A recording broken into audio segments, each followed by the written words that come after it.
Oh, he's not.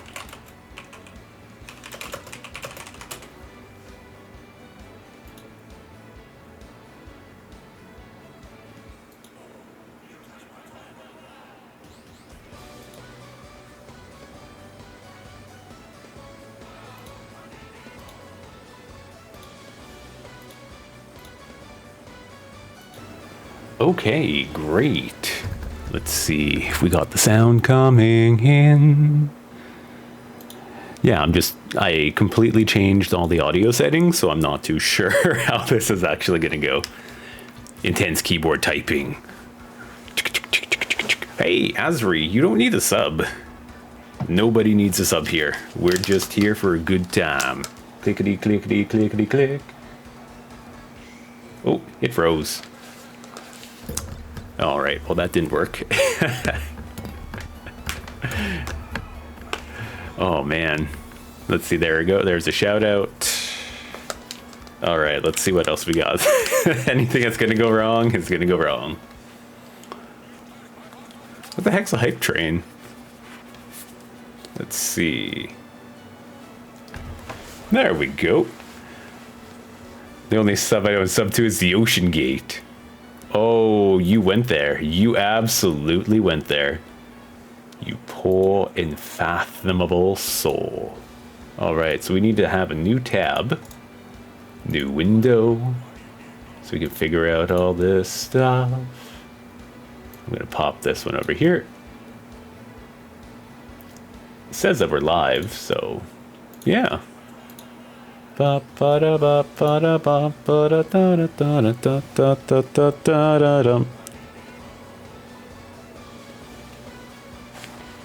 so we got this one. Oogly Titanic balls, boo. Let's see if we can get Karen's account up. So we got that one. They're verifying I'm a human. Okay, we're gonna close that because we don't need Banjo-Kazooie. So that test work, this test work, oh my god. I guess we'll delete this one because we don't need that note. Channel points, ideas, OBS help. Oh god, I don't want to finish this, this horrible story.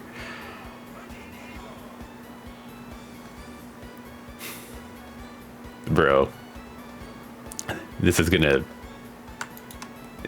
be crazy. So we got lots of fanfics tonight. Let's see. And yes, I did find the one from my childhood, or my teenage years. So we're gonna see how this one goes. So today we're just gonna do a lot of fanfics, fan reading, and lots of other stuff. I seem to have closed the window somehow. Yeah, Yu-Gi-Oh! Fan-fics. It's when 3 people combination donate 100 bits and subs, and usually gets people in the mood to donate. Oh, okay, so it's basically saying, give me your money, give me your money. We gotta go give some stuff. Okay, so let's see if I could do this story time.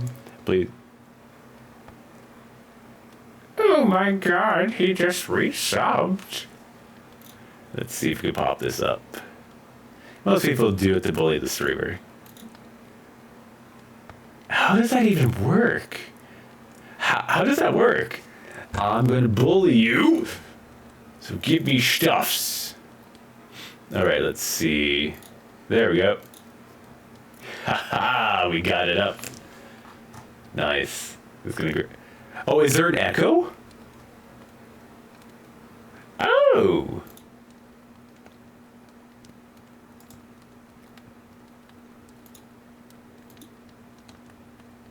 There, how about now? Apparently the microphone's added twice. I don't approve of that. Firefox, audio, musical background. Good. Okay, so I was right. There was something weird and fishy, and I couldn't figure it out. Damn settings. Damn kids.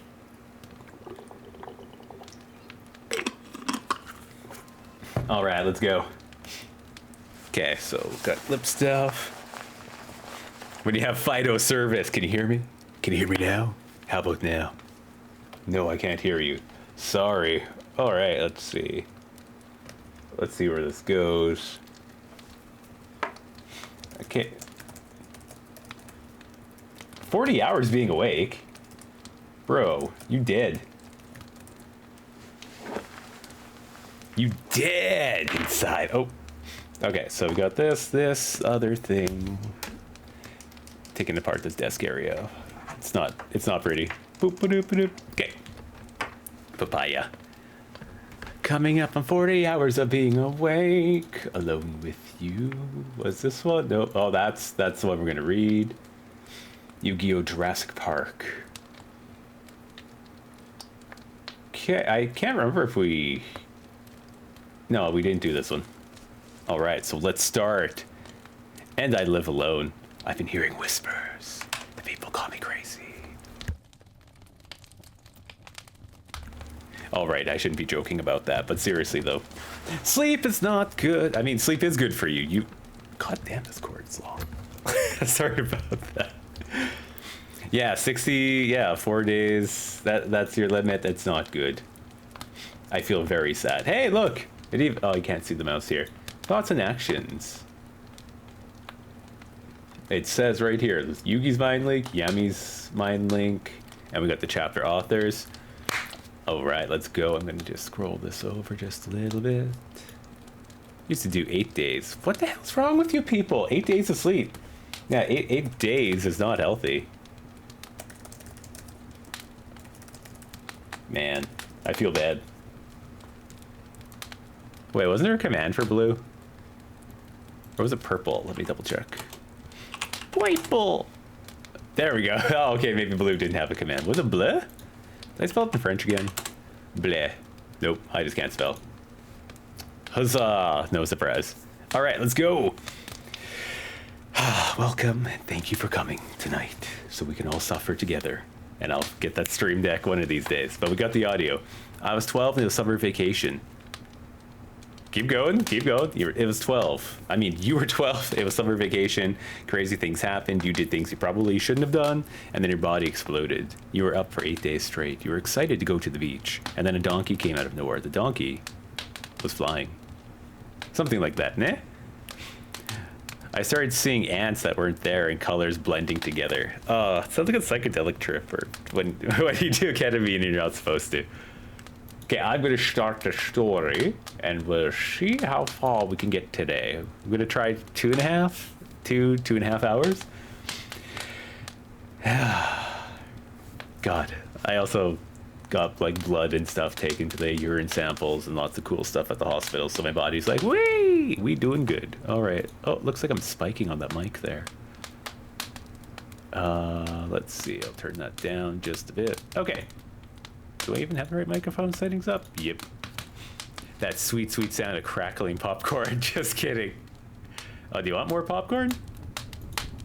There you go. Let me know if that's too loud, guys. Folks. I was hanging out at a friend's house and we were finally... And we finally found out how to level up and... What? We finally found out how to level up an old Apple II computer game. Apple. Back in the past. All right, let's go. Chapter 14. Relaxation at last, part 1. Everyone slept knowing that today was a day that would be able to go anywhere and be comfortable. Well, anywhere but here at least. Nicole was the first up, smiling at the stunning sunrise. She climbed down the tree. Her feet were planted firmly on the ground. She couldn't help but stretch her aching limbs. Then she let out a loud sigh as a cool morning breeze caressed her skin, bringing up the fresh smell of rain? Why does of all days of today, it decided to rain. Then we found an exploit and we nearly cut 100 hours of grinding, so we were addicted. What game was that, if you don't mind me playing? Oh my god, I can't read English today. Can't English. Yeah, you failed. Thanks. English is... I can't read today. I can't think. She heard something behind her. Turning around quickly, Nicole saw Mai. Letting out a released sigh, Nicole smiled brightly at her. Sheesh, don't you ever get tired of being so tense? Mai asked with a ghost of a smile on her face. I feel like that's a Yu-Gi-Oh reference. Ghost of something. Oh, Bard's Tale 3, Thief of Fate. What playing was that got you gamed? Ben, you know how dumb I am. Leave me be, my friend. Ah, yes, but it's better. Maybe I should put the camera so I'm actually like facing it. Whoa! There we go.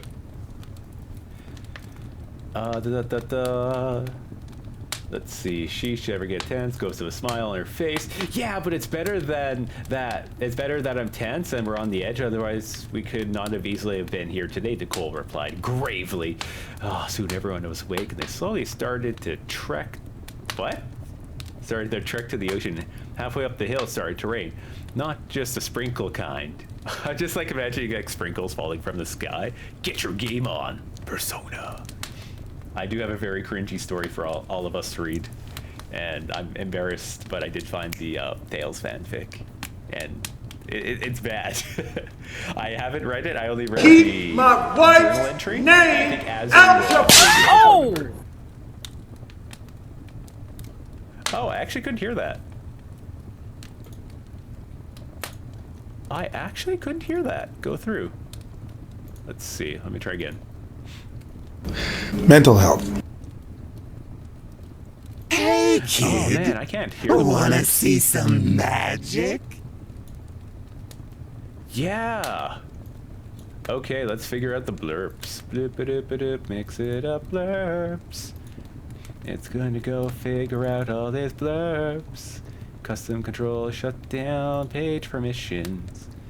Okay, read access, full access, the start is up. Okay, now read access information, so let's just not do that. Refresh. When the scene in the browser becomes active, defaults, custom frame rate, proxy, locate file. I was actually like, there was Will Smith. Oh, I can't hear them. I'm sorry. I actually can't hear those. Okay,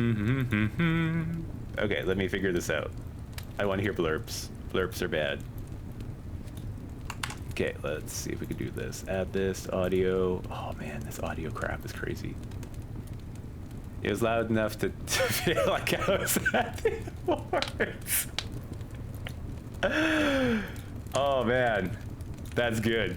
I've been staying away from F099. It would be a mess. With, oh yeah, don't touch it. Don't touch it. That's all I'm gonna have to say. If you want to have a fun time, you've got to stop. Oh, I actually have to add that as a window, hey? Interesting. Okay, let me figure this out. We're gonna add some blurb. We're gonna add some blurb. Huh, okay. Let's pull this one up, go here. Blurpyerp.com. Blurpyerp.com. We're gonna go here, sign in. Bro, who's gonna play F099? Tetris. Oh, hey, Tetris was fun. Take that back. Do you remember how I crushed with Mario 35? I'm staying away due to sleep deprivation. No, you have to. You have to join. It's good for you. Start blurb, add blurb, sign up, sign in. Oh man, log in with YouTubes. Okay. Oh! What did I do? Okay, apparently I can't hear that either. Hey! I'm apparently 25% to being an affiliate on Blurb because we've added so much meme crap. That's actually really funny. That's so funny.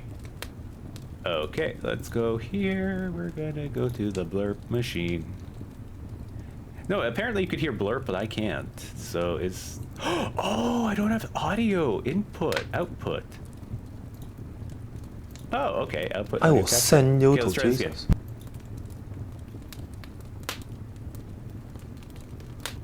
No, apparently I can't hear that. Boo. Blurb Twitch broadcast panel. Okay, that's really, really weird. Apparently I can't even access that Twitch. Nope. I don't know how to do that. If Twitch ever offered you to go to TwitchCon, would you? Never go to TwitchCon.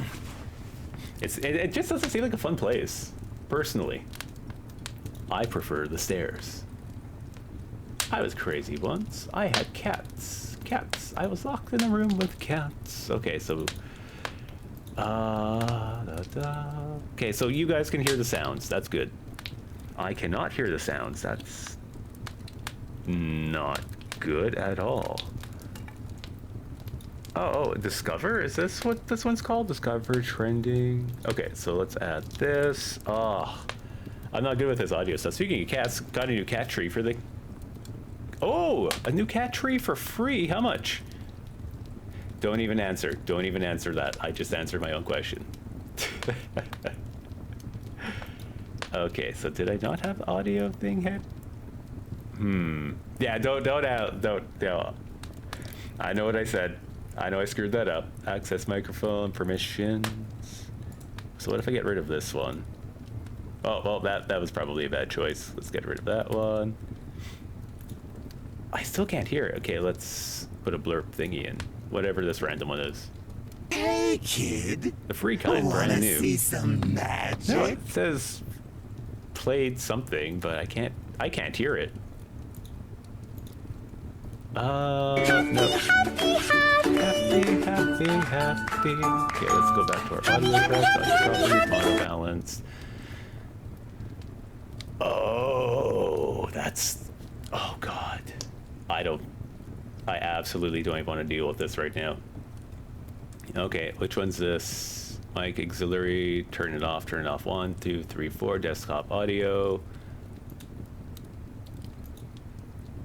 Nope. No, I don't even want to... Oh, wait. Audio capture. All right, let's try again. No, it's not Twitch being weird. I screwed up OBS settings. Mental health. No, apparently I can't hear the blurbs.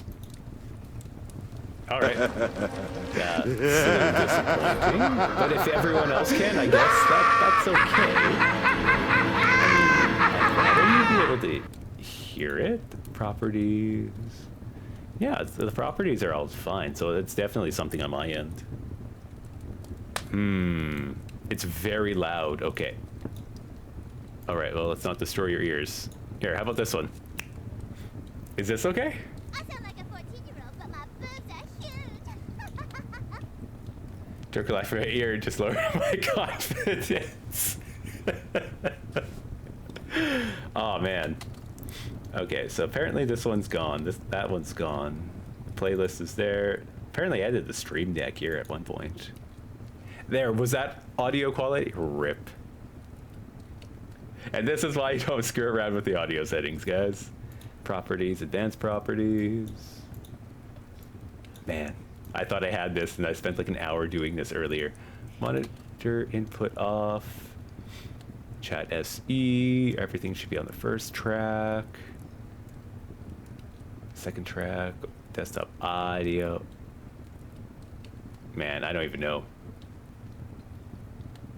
Okay, well, I'm not even going to waste more time looking into this. This is 100% my problem, because I'm like, I'm going to check the audio tracks, and we're going to make it work, and it's going to be pretty and fun. Balls. That's all I can see is balls playing on the screen. Is that okay, Azri, or is it still kind of, like, deafening? Because there's no way the audio should be coming in. Yeah, blurb audio should be turned down. But even so, it filters. No, there's no filters on that one. There should be no properties. Now I can't even hear it. The balls didn't play. Ah! Here, I'll play it again for you. Let me see if I figure out where all the balls are going. There, let's try this. Oh, it has a cooldown. Who did that? Bro, this is not funny. Drawing pan works.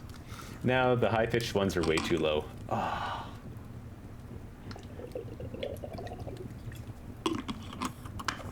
I give up with the audio setup. I shouldn't have played that.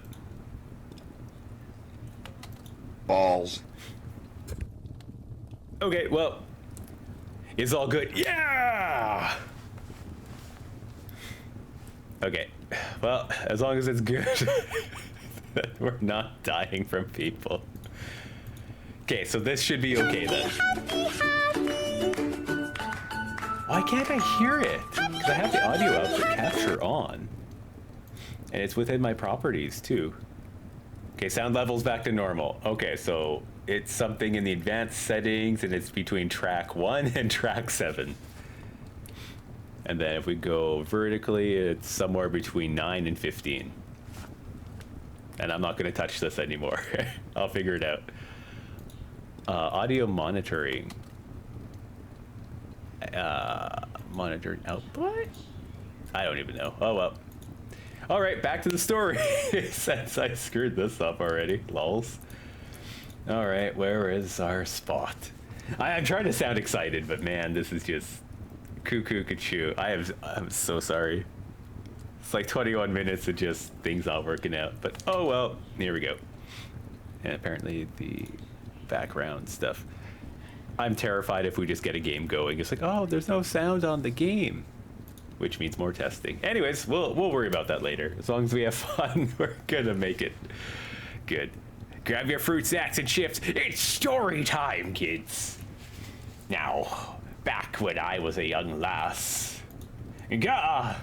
Soon everyone was awake, and then they slowly started their trek to the ocean. Halfway up the hill, it started to rain. Not just the sprinkle kind. It was more of the heart pounding with thunder and lightning, because, you know, thunder and lightning is a type of rain.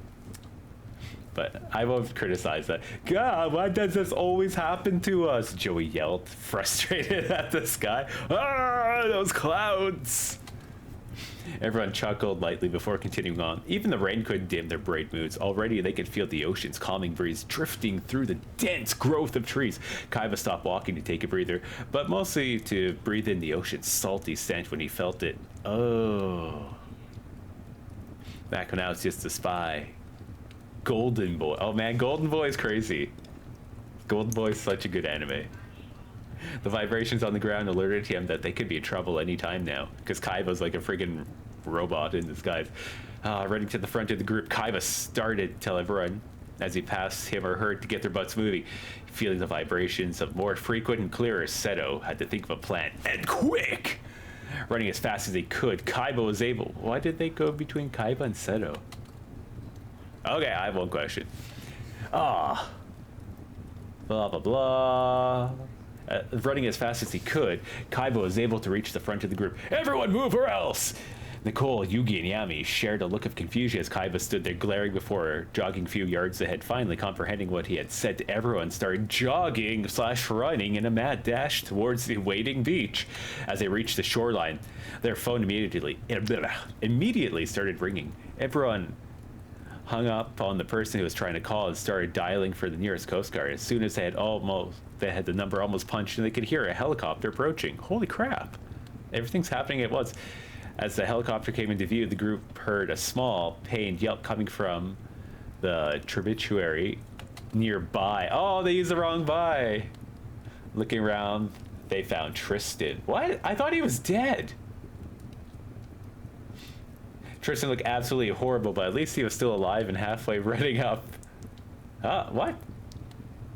Wait, jogging, running, and mad dash? What speeds are they traveling at? 1,000 miles per hour, 50 miles per hour, 22 miles per hour.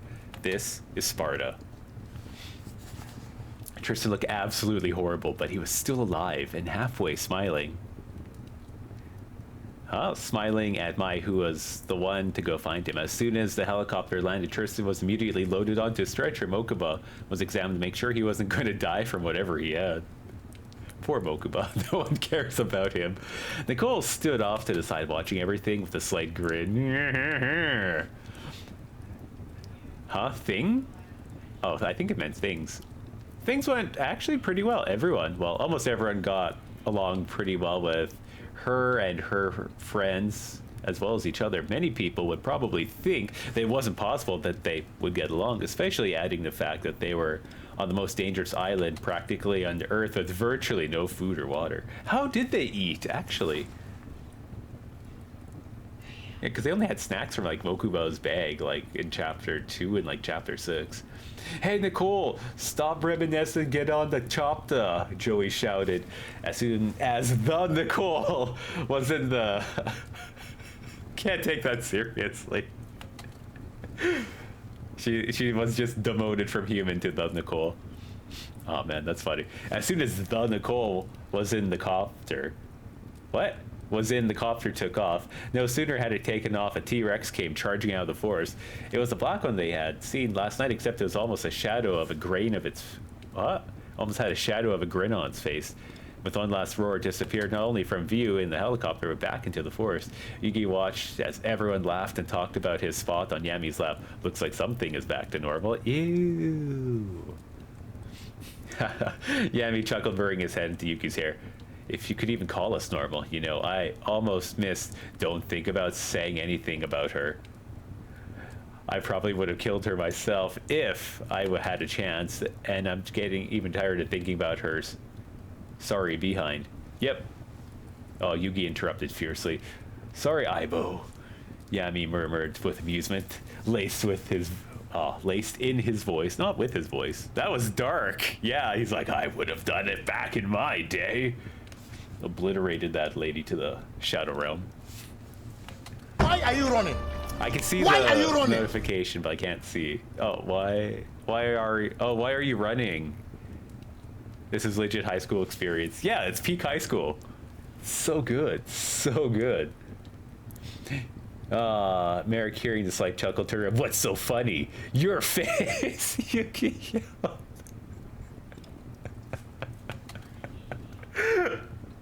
Oh, that's legit high school. Everyone laughed, but Merrick stood clueless as ever to the insult thrown at him. Author / sorry to all those Merrick fans out there, I couldn't resist. I don't get it, Merrick cried, making everyone's sweat drop. Ooh. Seeing the looks on Merrick was even more confused. What? Hey, Merrick, let's go play a game. Desi called, trying to get him to stop dwelling on it. Sometimes I wonder about him, but since we're both blondes, I suppose it's a perfect match. Again, sorry about that, y'all. Well, that brought me back to high school. Oh! I kind of want to know, but I don't want to know. I'm like, kind of curious. As everyone continued on with his or her conversations, a flight attendant came forward. How big is this helicopter? Helicopters are only singular roomed. Where the hell did the flight attendant come from? I'm sorry, your service has been brought to you by... it doesn't make sense. Excuse me, but can Nicole and Ashley please come with me for a moment? Yami and Yugi shared a secret look as the girls passed them. Oh, something's up. Yes, indeed. Indeed.com. All your employment needs. Oh, man. Oh, Backrooms helicopter. No, we don't need a helicopter that big. That's just cruel. Standing in front of them was her grandfather, except he wasn't dead. In fact, he was smiling and was perfectly fine. No way. This has got to be a joke, Ashley shouted. Aha, but it isn't. I'm alive and well. Their grandfather chuckled. Their jaws would have literally hit the floor. They were so surprised. Kavikor of helicopters must also look like Blue Eyes. It's like this big dragon-ass helicopter thing.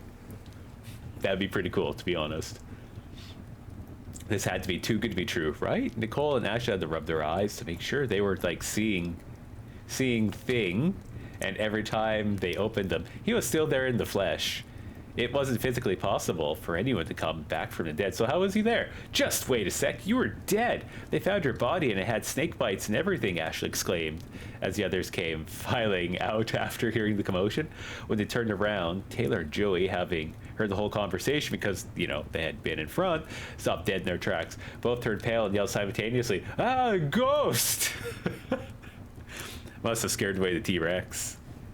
I can imagine that. This big-ass dragon comes from the sky. It's like, yeah. The T-Rex is like, I don't know what the hell that thing is. I'm not dealing with it. Oh, man. Taylor and Joey blushed as they noticed that everyone wasn't the least afraid and was looking at them oddly, blinking a couple of times. Author's notes. That was a bit redundant, wasn't it? Shook away their shock. Hey, this may sound a bit odd, but why is no one else running away? Joey asked, confused. Kai rolled his eyes. Because Mutt, no one really knows who he is yet.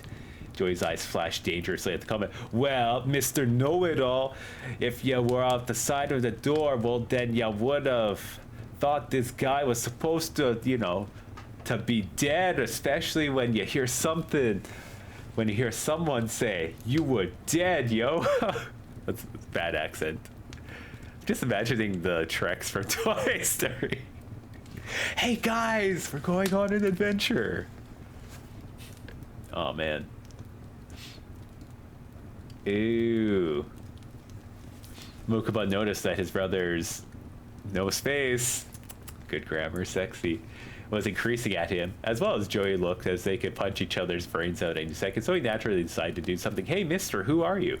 Nicole's grandfather jumped at the sudden question as we were talking to Ashley about her, cheer tryouts. My name is Arthur Levis. Levi's. I guess he's the Gene Company master. And I'm Nicole and grandfather. Oh my god, Nicole and Ashley's grandfather. But you were dead. Nicole told us so, Yugi cried out accusingly. Well, you see, there is another Arthur Radcliffe. And I was on the site working. Wait, isn't he the guy from Jurassic Park? Arthur Radcliffe? Wasn't he like that researcher dude? I don't remember. It's been such a long time. Anyways, so I was on the site working, never knowing that back home everyone thought I was dead. Just seeing what their faces looked like last Saturday when I walked into the house. They were even more priceless than some of your faces, where Arthur chuckled after explaining what happened. The room was quiet for all of them. Were relatively surprised at what they just heard. It was really strange to them that they were talking to a person that was thought to be dead. They kept running the explanation over and over and over. Arceus sound. I still can't hear it. Maybe my volume is low. Let's see. Whoa. Turn the mic down just a bit. Huh, nope. That didn't do anything. Researcher in the Jurassic Park is Richard Attenborough. Okay. Thanks for pointing out I don't know anything. Yep. Yeah, that's nice, hey? Anyways, where were we? Boop, boop, boop, boop, boop. Yeah, Fox is pretty stupid. Confidence with the K. Haha. Okay, so that's great news and all, but do you find it strange that they hadn't done an identity check on dead Arthur? Bakura asked bluntly.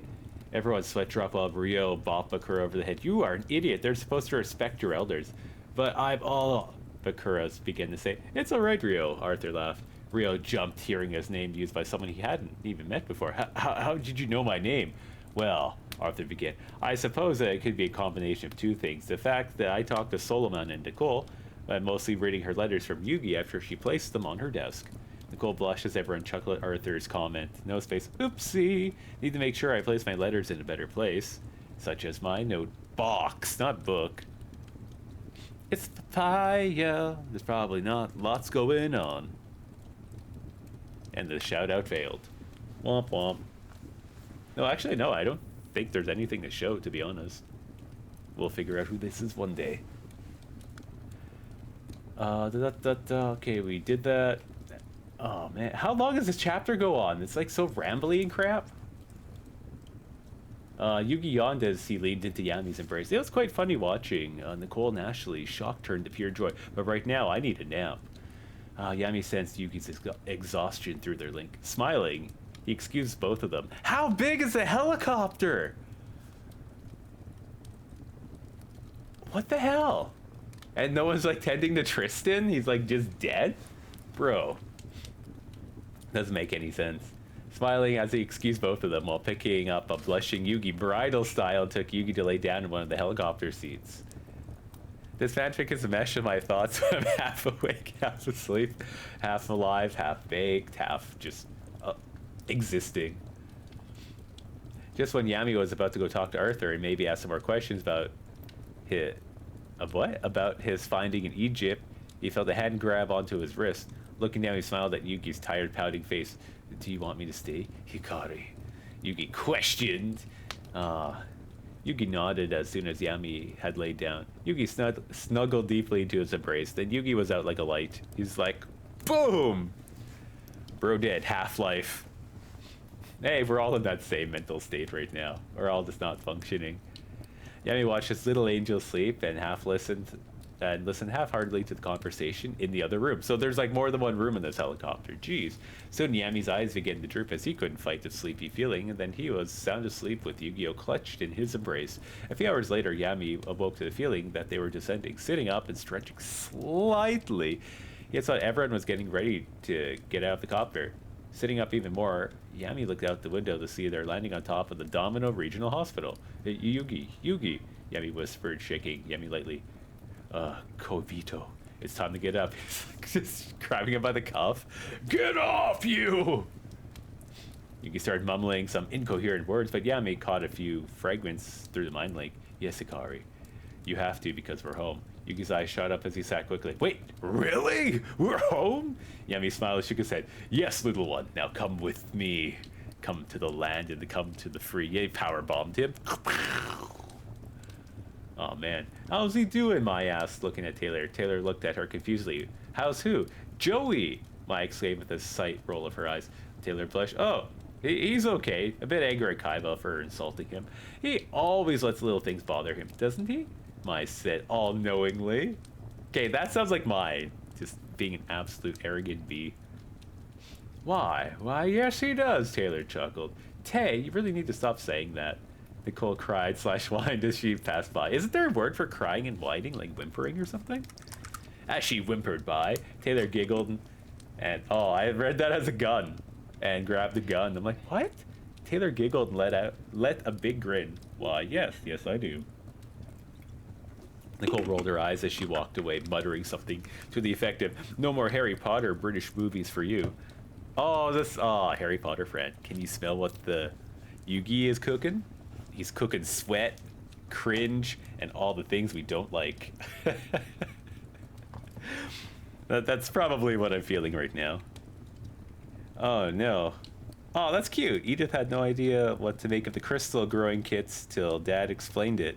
Then she was on board. Yeah! Kid got the birthday present. Nice. Are you streaming on Y2? Oh, that's Benji. Ba-ba-ba-da-ba.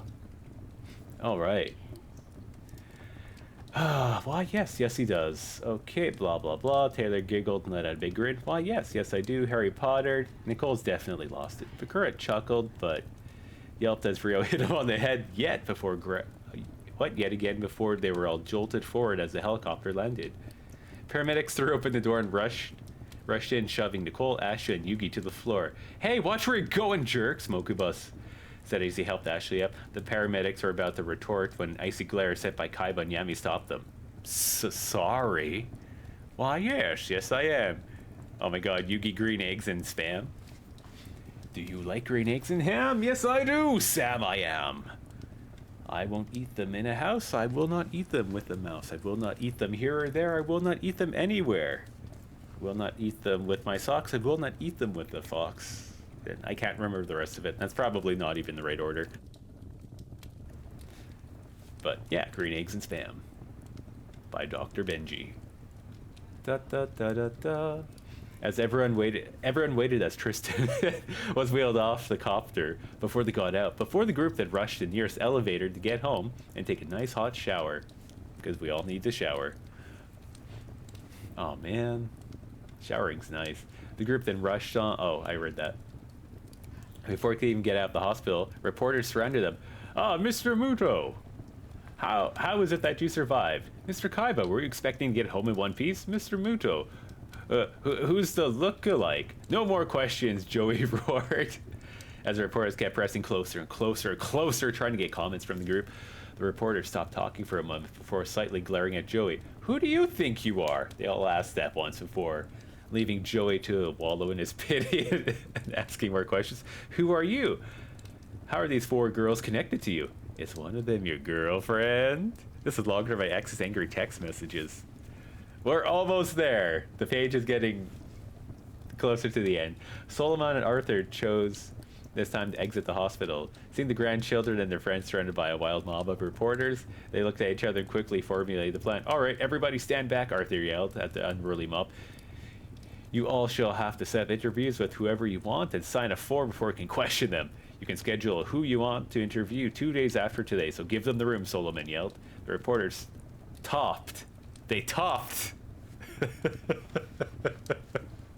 The reporters topped. Oh, my. Wow. I'm not going to go there. The reporters topped asking questions and agreed to their terms. Unlike TMC and other people. And she bottomed. Flat bottom girls make the rockin' world go round. Something like that. Blah, blah, blah, blah, blah, blah, blah, blah, blah. Okay, the reporter stopped asking questions, agreed to their terms. Ever so slowly, the crowd started to dwindle down, only till the 13 teens and 2 elders were left standing there, exhausted. The group decided to go and to try out where the 4 extra girls could stay. Ashley could stay with me in one of our extra rooms in the mansion, as well as anyone else who doesn't have a place to stay, Mokuba offered. Well, Merrick invited me to come meet his brother and sister, so I'll probably stay over there, Desi said, very hyper. Wait. Did Merrick even have a sister? Oh, that lady. Okay, I remember. Everyone sweat dropped and groaned except Merrick. She needs to lay off the sugar. Was the thought that ran through everyone's mind because... Wait, because and well? Because while she was in the hospital, she stopped by the cafeteria and grabbed a cappuccino? Mincino? Yeah. Ishizu and the adopted older brother, Oidion. I remember that, because they also had the Egyptian items too. Was that correct? If I'm remembering the right people? Because one of the dudes had the key, I think. Unless that was somebody else, and I just seriously don't remember. Let's see. Well, I'm going over to Joey's sister. Yes, the rod and the necklace. Yeah! Remembering like 2% of what happened in the whole series. I'm gonna go over to Joey's to meet his sister. We can go out later. If you do, we'll call you guys, Taylor said. Is it okay if Nicole stays with us, Mr. Levi's? Yugi questioned. Yugi, I couldn't intruded. You and Yami should have some time to yourself. Just go ahead and stay at Kaiba's, Nicole said quietly. Really? We insist, Yami told her. It's fine by me. Go on now, kids. I have to go to the museum anyways, Arthur said before heading down the street. Solomon sighed. I better go with him too. He's going to be a bit angry when he meets the new museum owner. Ha ha ha, museum owner. What? That doesn't sound like their character. We better get going too. Don't want Ishizu to chew off my head before for being late to dinner, or worrying that, oh, my mouse is there. That I'm in trouble again, Merrick stated. No, you don't. Oh, that should be a comma. After again, not, oh god. Good grammar, sexy. Daisy looked shocked at Merrick's statement. She can't do that. I won't let her! Nicole's eyes widened. Please tell me that you didn't just quote Pokemon. Oh, that is a Pokemon quote. Merrick just rolled his eyes before taking Desi's hand and leading her towards his house. I'll talk to you guys later. They're gonna have some action. Joey looked. Oh, see you later, Merrick, Desi. Everyone called back. Joey looked at his watch before his eyes widened a bit. My sister, she'll be at the train station in just a few minutes, so we better get going, otherwise we're going to be late. I didn't do the accent because I didn't realize that was Joey. Fail. All right then, call us later so, you know, we could do something tomorrow, Yugi said before taking Yami's hand and... What? And motioning Nicole to follow them later that night. Comfy, Yugi asked as he checked on Nicole, who is currently reading Harry Potter and the Goblet of Fire for the 5th time. Perfectly, Nicole smiled as she looked up from her book. Good. We have someone we'd like you to meet tomorrow, so you should really get some sleep now, Yami said, coming up behind Yugi and wrapping his arms around Yugi's waist. Okay, good night. Holy crap. Powerful sneeze you had there. Nicole said as the two left the room, closing the door gently behind them. Like just slams it. Sighing softly, Nicole rolled over and fell asleep immediately. I hope Mike and Nicole get along. I mean, it's kind of sad to see that she doesn't have a boyfriend. She's really pretty, so there isn't really a reason she shouldn't have one, Yugi stated. Well, sated. Sated? Yugi sated sitting on his bed. I know, Ivo. Grammar is sexy. Can't hear if I could still have the sound effect living in my head rent-free. Yugi sighed as he looked out the skylight at the moon. But everyone's so superficial, especially in America. Oh, that's a good insult. I like that. I'm actually gonna screenshot this. There we go. They only care about one's looks rather than what's on the inside. Yugi smiled, knowing that Yami was right, that no one else could possibly know that except them due to the fact of their love. I love you, as do I, Aibo. Yugi said softly before kissing Yugi softly and slowly. Lemon scene if you want it. Leave your request in a review and I'll give it to you. He lied down beside him and Yugi snuggled up closer to him. Thank you, Yami, he whispered as he buried his face into the hollow of his neck. No problem, my little light. He's like strangles him.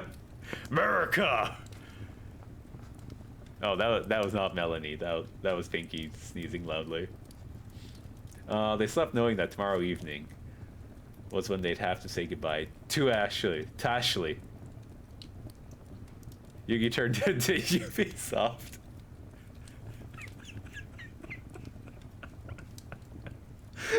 That's a good comment. Holy crap. No, Benji said something here. Like Yugi Soft turned into Ubisoft. I'm like, yeah, that's funny.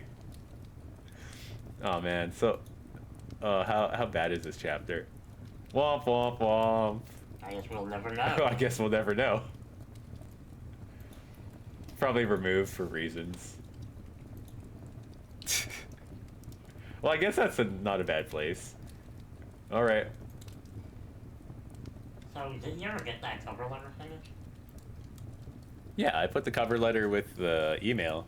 It should have been on the front. Alright.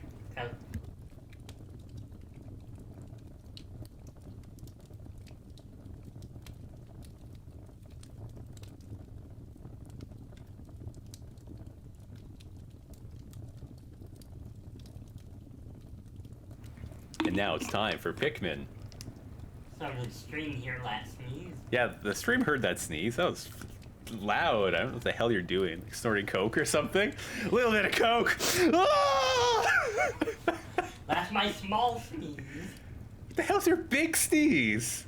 My big sneeze is the one where I pull my muscles and you hear me dying like a seal. Ah! Yes, actually, just like that. Yeah, you pull your shoulder. Oh, this is going to be interesting. I mean, it's got a Waluigi picture, so I mean, you can't go wrong. It doesn't even work. Oh, I should actually add that seal sound. Seal, seal, seal, seal. That missees the seal, right? Sound clips. Seal, seal. Seal, seal, seal. Misty. Yeah, I can't hear the sound clips when people play the blurbs. You might just have to fiddle with it. I'll have to figure out the audio stuff. It's a nightmare. Pressure to think. Is this Pikmin 3? Alright, let's see how this goes. Alright, come on, Melanie. Bye, little cat. The cat's looking at me. I'm not moving. I'm comfortable on the floor. I mean... on stream. Are you gonna put the cat on stream? I see the claws! Oh, I'm gonna like slash my face in front of everyone? I chose violence. Ooh. I was watching Melanie. It's okay. It's okay, buddy. Boop, boop, boop. No blood, so we're good. Just slobber. I consider that a win. Well, Melanie's bites don't usually make anyone bleed. No, but it's still The don't. claws, on the other hand. Claws are gonna hurt the cat. Hi. No, the cat just walks away. Melanie's like, fine, I'll go. Oh, choose violence. All right. Think, Alf. Think for once. Oh, it's an Omni-Man meme. Man, that was committed a felony. Rejected. I could just see, like, Alf and Brittany right here. It's just like the Omni-Man meme. That's good. I think Louis. Think, Lamar, Think. Yeah, there is a version of that one. See? Yeah, for Pikmin 2. Think. Think, Alf. Think for once. Where did you say you saw this big piece of fruit? Brittany shouted over the communicator. I told you before. I think it was by that giant water bowl. Oh, that level. Alf replied.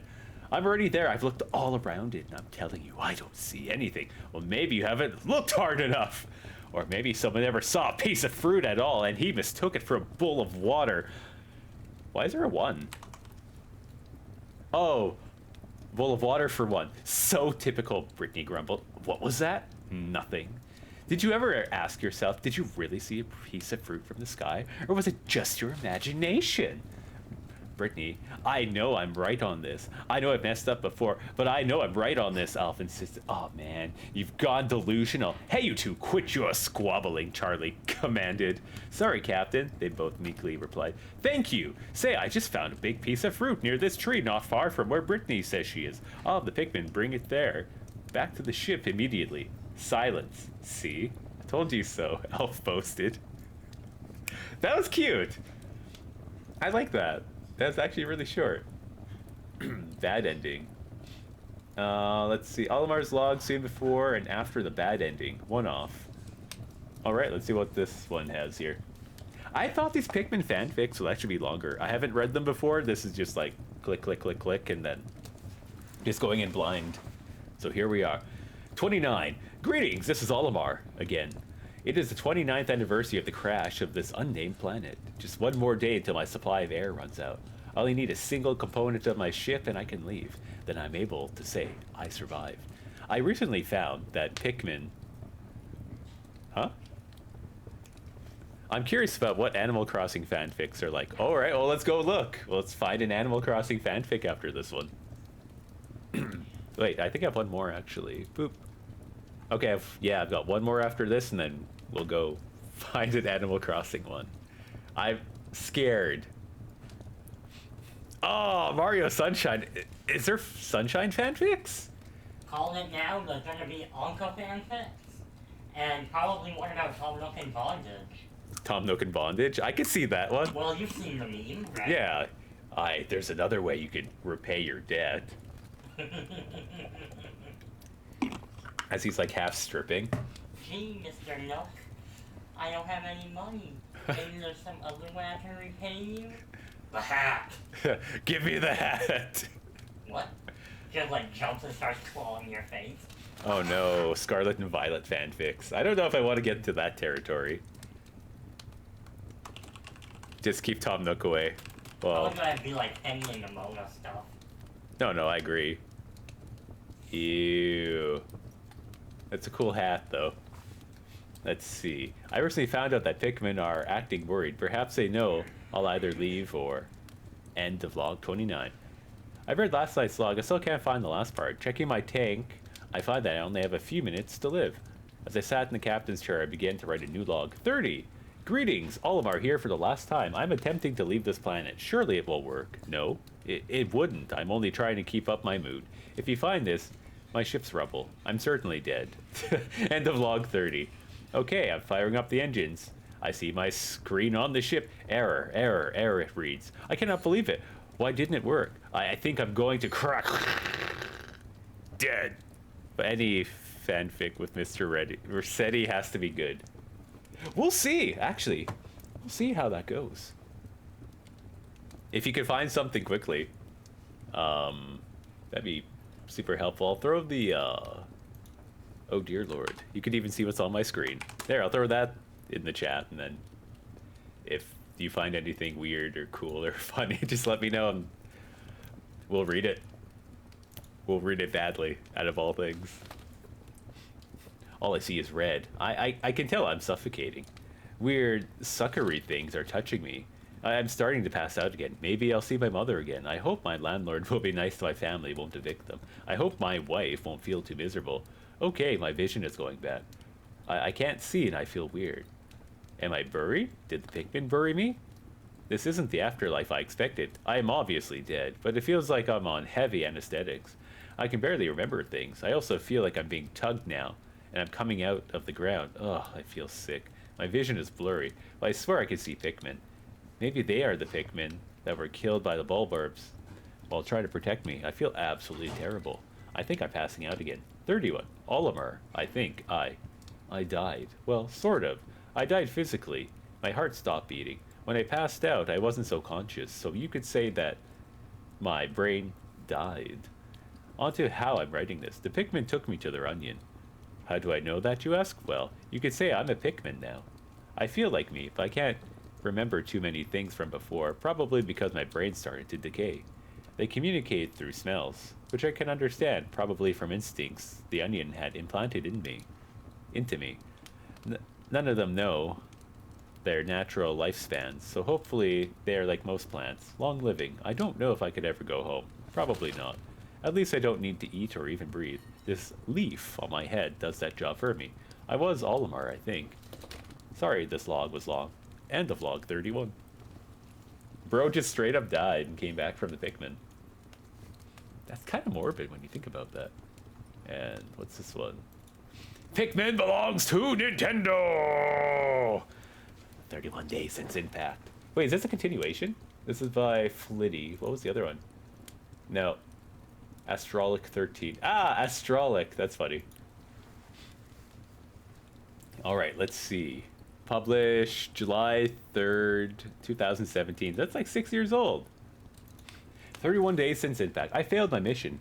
Whether it was my poor leadership or the cruel hand of fate, I was unable to gather all the parts I needed to fly my ship home. I attempted the flight anyways, but that went about as well as expected. The dolphin is no more. I doubt that it can be salvaged this time. I'm truly stranded. I suppose I should be grateful for the quick work of the Pikmin. Had they not processed my body in the red onion, I wouldn't be here to observe the results of my failure. I haven't yet died to the oxygen in the atmosphere, so my assumption is I'm able to breathe in it. Oh, this sounds like a continuation, actually. I have little doubt that I'm becoming a Pikmin myself. I am planted in the ground, with the sprout sticking from the top of my head. It's kind of like Simon Says. Simon says, touch your sprout! Simon says, go get buried in the ground. Simon says, alive. The Pikmin seem just as obedient as ever, but there's something more there now. In fact, I'm only able to record my thoughts thanks to a flowered red Pikmin who is acting as my scribe. I don't need any conscious effort to communicate my thoughts to it. Although my leaf has been glowing a different color each time the wind has blown it back into my field of view, the other Pikmin are keeping their distance for now, including the scribe. There are 3 of each type. I can't help but wonder if they will board the onions at the end of the day without my instruction. For that matter, will the bulborbs discover me when night falls? Do I stick out as much further than most Pikmin? It occurs to me that I may not be the original Captain Olimar anymore. He's a leafling! From Pikmin 1, that's actually kind of cool. Perhaps I am simply another Pikmin, retaining the memories of the late Olimar and myself to believing myself into the role. I won't continue that train of thought. I need to keep a cool head if I ever want to get home, as unlikely as that notion seems right now. My feet have been tingling for a while now, but I only really notice it when I climb down to my ankles. Do Pikmin have ankles? I thought they always had like flat feet. You know what? I'm actually kind of curious. Pikmin. Because I thought they always had stubby legs. Oh, I guess they do have ankles. That one's got ankles. Interesting. Wait, if Pikmin are just the remnants of failed lost explorers, we killed a lot of explorers. That's pretty dark. Holy crap. Pankles. Pinkles. Don't touch my pinkles. I think it signifies my shift into a complete Pikmin. Maybe when it travels to my brain, it'll overtake me. I hope that this isn't the case. It's still late morning, and the lack of activity from the Pikmin disturbs me. Did they really just sit around their onions doing nothing for the entire day before I landed here? Or did they return to another entity for guidance? More and more daily, these creatures fascinate me. The feeling of more than I described earlier has been growing. I keep getting this feeling, a sixth sense that brings me different emotions throughout the day. Earlier, it made me feel panicked and upset, but over the hours, it's calmed into a sort of guarded relaxation. Whether it's a form of mind control or merely how the Pikmin concentrate, I can't help but feel more excited to test it than I am worried about what it means to me. After all, there's no turning back. The tingling feeling has climbed to my knees over the past few hours. I attempted several times to leave my position in the ground, but my limbs refused to move, each and every time. All I can do now is wait for fate to decide what it is to do with me. I realize that my entries may be getting repetitive, but I have nothing else to do while I'm trapped like this. My growing boredom is quickly becoming my biggest concern, never mind the threat of looming death over me. I'm unable to even sleep the hours away thanks to the annoying tingling. My sixth sense has grown into 3 separate entities. Surprisingly enough, it seems that the onions have a consciousness of their own. This once more calls into question the nature of Pikmin. Do they act as servants? Limbs? How intelligent are they? For that matter, how intelligent are the onions? It seems I will find out soon enough. I've been practicing my moving my stalk for a while, and I can now bend it into my field of view at will. It is still topped with a leaf. I suppose I will mature much more slowly than the average Pikmin. As the night draws near, I worry for my safety. I know that the other planted Pikmin survived the night with no repercussions, but my head is visible to all that care to look. The onions are sending calming emotions my way, so they clearly aren't as concerned. Instead of fearing the unknown, I have decided to look forward to the chance to observe the nocturnal creatures in a safe environment. My scribe Pikmin will likely leave in the Red Onion come nightfall, so I will be unable to update my status until the morning. Oddly enough, I don't feel the telltale fatigue that usually signifies the end of the day. That simply means I'll be able to gather more information during night. Sunset is approaching fast, so I will end my updates here and send my scribe to hide my diary. My first instinct was to use a 10 pellet, but then I realized the folly of using food as a source as a hiding spot. The patch of grass in the distance looks like a better place. From memory, only herbivores collect nectar from this source. This isn't replacing Collider. It's just a side fanfic to help boost my writing process. Okay. I should also point out that I haven't finished Pikmin 2 or started Pikmin 3, so blame inconsistencies on that fact. Okay. Well, that was really short. I kind of didn't really expect that. All right. So now here is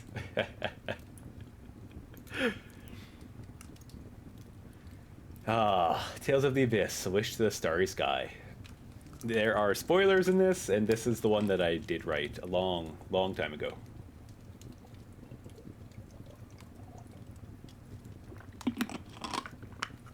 Well, the author's up front, which I truly, truly respect. What I not too sure how to feel about that, though. It's kind of like, well, I'm not good at writing, but here's something as an exercise. So here it is. Oh, let's go. Okay. So here it is, Tales of the Abyss. I think this one might resonate a bit more with Asri when I think about this. Naturally, this... yep, it's time for the obligatory few paragraphs that have nothing to do with the story or anything else for that matter. Naturally, this fanfic, or this fic, contains spoilers, specifically major endgame spoilers. If you haven't finished the game, shame on you, stop reading and do so now. Tales of the Abyss! It has surpassed all my expectations, and ended up eating 150 hours of my time. My very, very first playthrough. What a game, surpassing its predecessor in so many respects, although Tales of Legendia was actually pretty trashy, and the story wasn't that strong. So, I'm actually not surprised here. It looks like the commas and the apostrophes have been taken out. Yeah, and replaced with question marks. And also my old profile and messaging and all my media stuff was taken off too, so it seems to have been erased with time, which is okay, because I probably don't want to figure out what I wrote and other crap I was doing. What a game, surpassing its predecessor in so many respects. The character development in this puts so many other RPGs to shame that it's not even funny. I particularly like Tyr as Luke's love interest. Her cold, shy demeanor ensured the romance was less pronounced, but it was certainly developing over the course of the game. But neither is able to admit it until the end, with Luke's internal conflict and Tyr's shy but forceful demeanor. The fact that Tyr is wearing a dark black attire, with her hair covering her eyes, suppressed her emotions and wasn't the typical, pink and fluffy RPG heroine fawning over the male lead that pleased me to no end. Yeah, it was a slow burn. It was a very, very slow burn. Luke's arrogance at the beginning of the game was also welcome change, and his character is very well developed over the course of the game. So in summary, by putting the romance on the back burner, so to speak, was far better executed than many other recent efforts. Now this is probably where Asri can relate to, in a time and space a long, long time ago. regarding how this fic came about, because I think I was 16, maybe 15 when this started. Quite a long time ago. I played the game when I was 13. I think, yeah, it came out 2004 Japan, 2000, yeah, like December something. December 12th, December 14th, 2005, I believe. Don't quote me on the date. I'm just pulling like numbers out of my ass here, but I'm pretty sure it's somewhere around then. But this paragraph, I think you can relate to.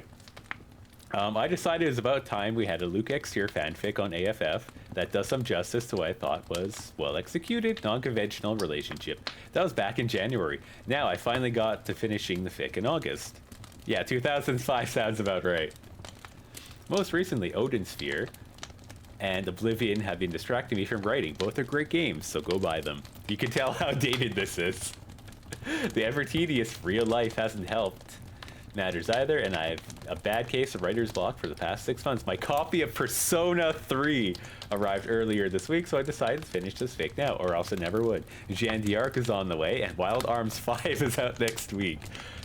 With Grow Lancer following next month. RPG backlog hell. Yeah, the Odin Sphere remake. So many of you have been waiting for a decent and satisfying post. Game, Luke X tier, fic / lemon. Yeah, I know. That's why I'm saying, like, this is so relatable. It's actually interesting. Yeah, wholly old. Because we know, like, how old this is, hey? So to bring some closure to the game, myself included, here it is. Many good things to come to those who wait. Patience is a virtue and all that. So here's my gift to you Luke X tier fans. Hope it's everything to you as expected and more. I'd like to extend my thanks to some users on GameFAQ, blah, blah, blah.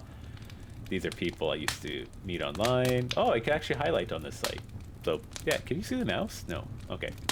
So thanks to Namco for bringing us such great games. Although I had to import it to the UK because I had mates in the UK and you can't give out where you live online because that's just not smart. But man, what a good time though.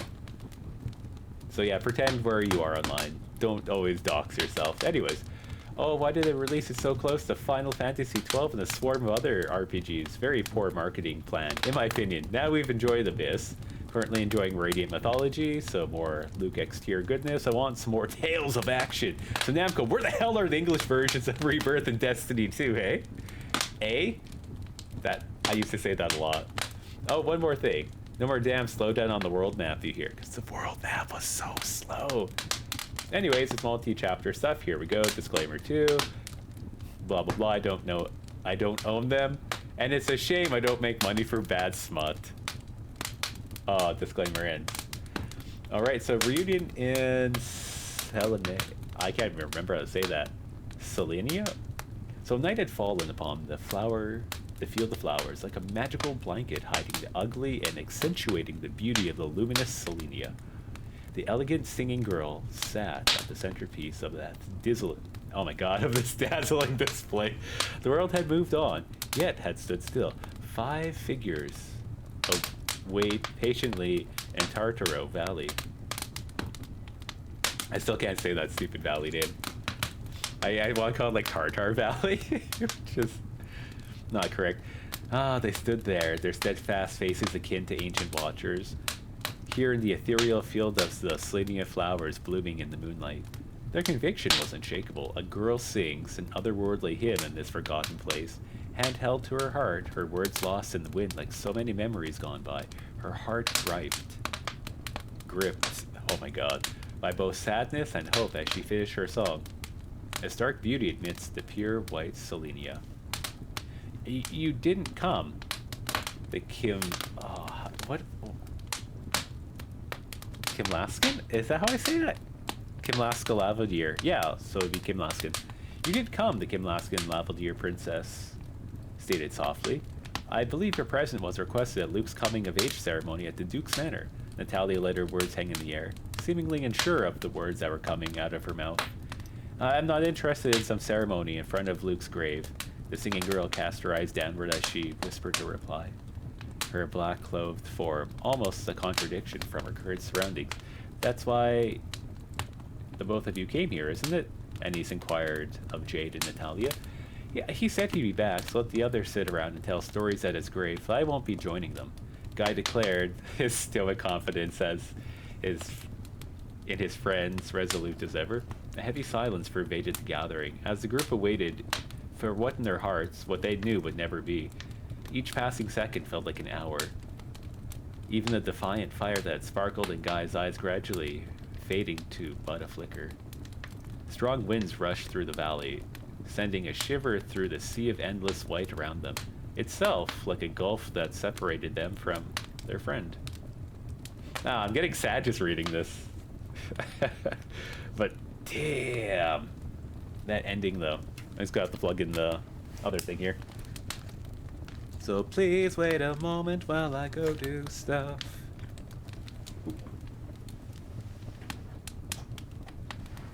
Ow. Just clubbed my head on the desk. That actually kind of hurt. Hope, the cruelest emotion of all, Jade thought in silence. It was with a heavy heart that the group reluctantly began to turn and leave the valley. The seventh bonus, still unwilling to give up on her love, paused before she stepped off the rock. She cast her eye sideways, back over the Slinia, compelled into taking one last longing, graceful glance, as she felt her heart was literally willing her not to leave the valley. Casting one last, despondent glance over the field, her eyes widened at the sight of a faint shadow in the distance.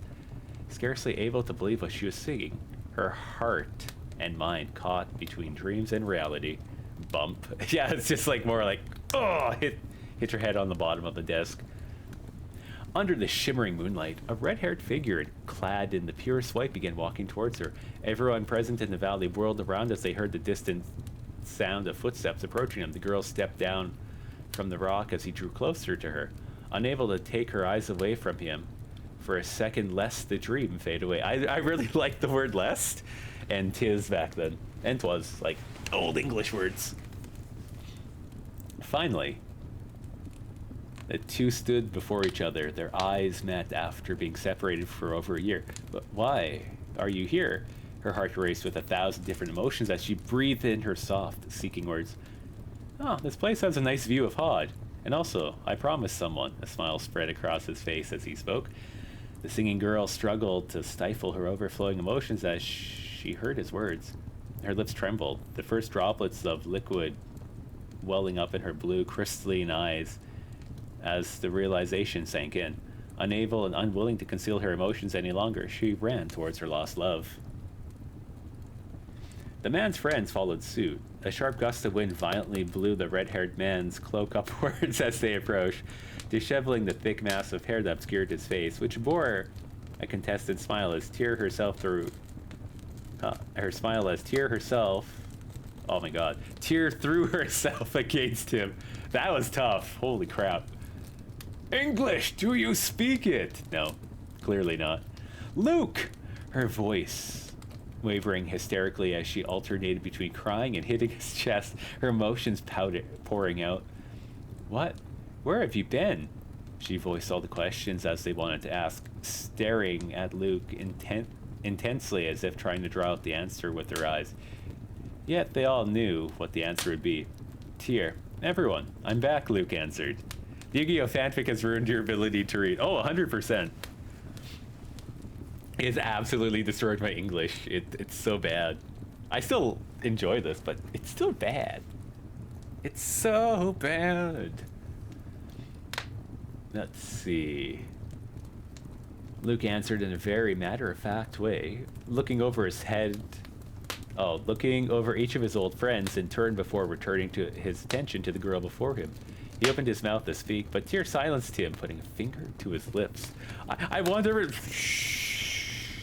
Quiet. She just grabs him by the throat. I missed you. No. She shook her head violently as she struggled to speak through her tears, knowing that just being here, held in his arms, this feeling conveyed more than mere words ever could. I'm just happy that you're here. Thank you for coming back to me. Back to us. She paused as she felt his arms embracing her body tighter still. But you're still an idiot. I figured you'd say that, Luke replied, suppressing a chuckle as he wiped the tears from his lover's cheek. Ahem! An irritated Annis interrupted their heartfelt reunion, tapping her foot as she tried in vain to get their attention. The two snapped back to rally, to find that they had been surrounded by their group of friends. Like two teenagers caught in the act, they hurried to disentangle themselves from each other, satisfied that the pair's liaison... Liaison? I can't remember how to say that word. Liaison had temporarily abated. Annis continued, "You sure had us worried too. Luke! It's not just Tyr who missed you. Guy did, Jade too. And Annis faltered. Never usually one to be lost her word, she too had fallen victim to the torrent of emotion that was fluttering in her heart and speech, and soon found herself nervously tracing patterns on the ground with her foot. I'm glad to see you too, Annis. I can actually hear that line as it was in the game. Yeah. I put a lot of effort into this. This is probably like the only major fan. There is a Disgaea one, but I can't find it online. I checked on my profile. It's just not there. Apparently, I said that there's like 3 Disgaea ones for Disgaea 1 and 2, but I couldn't find them. And being honest, it's probably better that we don't find them, because this one's dirty. If it's exactly how I remember as I wrote it, it's dirty. It was lost on that Apple MacBook back in, I think, 2012 or 2013, along with like all my other stuff with the Megapocalypse in 2012. What a good time. Annis did her best to stifle her tears as she embraced Luke's lower half. Ooh. Honestly, D2 was a better game and story. D2 was pretty good. I'm not gonna lie. And I think that's where the series died, for me personally. I guess like 5 was okay. D5 wasn't too bad. But man, those penguins. Those penguins. Where was I? I'm glad you're back with us, and I'm sure Ion is happy too. Annis finished her speech with a sniffle before dashing away, disappearing from behind Jade before her emotions got the best of her. I kind of broke D2 by a story mission 8. Keep going. Tell us more. Tell us more, because this guy was glitchy. I want to say janky, but I think glitchy's probably a better word. Luke, you kept your promise, Natalia spoke quietly as she approached, taking Luke's hand in her own. You didn't disappear. Like Tyr before her, Kimlaskan princess was visibly moved by her cousin's return. The expression on her graceful face of tearful elation as she felt the warmth of his hand in hers. Yeah, sorry I made you wait so long. Luke sheepishly scratched his head with his free hand as Natalia continued to stare intently at his face, as if searching for something deep within. I'm glad, Luke. Natalia let go of his hand. Glad that you wanted to live. Her words trailed off. Luke thought he got a twinge of sadness flash across her face as she stepped away. I hoped you would die. I think that's kind of the implication there. Luke. Ah, Jade. Luke, I'm glad to see you're still alive. Jade wove his hand. Oh god. Jade wove his usual tapestry of mystery, suspense, and intrigue as he approached, a bemused smirk occupying his face all the while. Jade! Annis interjected, disappearing out of nowhere. She angrily pointed her finger at the lanky general to emphasize her disapproval of his behavior. Is that really what you wanted to say to Luke? Oh, I found a level where you could stack EXP. Oh! The 160%! Use the tile destruction effect to gain a stupid amount of EXP and had... Oh god. It had sitting around 102. Okay, that's better than the exploit I had. That is way better. Because I remember figuring out the tiles in 7? It's like chapter 6 or 7. There's certain tiles that you could just like gain more EXP on in one of the battles. And I'm like, oh, when things die around you and you're on these specific tiles, it's like ×3? Let's go. But I don't remember, because I only played it once, and I'm like, I don't think I could ever commit this much time to a game. Yeah, I linked them. Oh, you linked the tiles. Okay, that's clever. That is very. I didn't know you could. I didn't realize you could do that. Oh. Oh man. That's great. I'm just thinking like, I'm playing the scenario in my head and like, holy crap. I tried accessing the fanfic pages, but the server won't let me get to them. Oh, okay, so maybe it's a server issue then. Okay, so server's down. We're all disappointed. Yu-Gi-Oh! Fanfic finished. Wham. That's all for today. Of course, the words rolled off Jade's tongue as he casually adjusted his glasses, the anime style. Anna sighed, an exasperated look on her face as Jade's silence continued. Ah, you sure took your time, Luke, Guy remarked, breaking the silence as he placed his hand on his friend's shoulder. But I knew you'd be back. Thanks, Guy. I can never hide anything from you. There's a Mystery Dungeon fanfic title with a Mareep in it. Ooh, Mystery Dungeon. That could also be kind of naughty, too. I hope this story was after the super boss. You'll have to find out, Azri. You'll have to find out. Master! You appeared from nowhere. Oh, yeah. Leaping through the air and attaching to Luke's arm. I was waiting for your return, Master.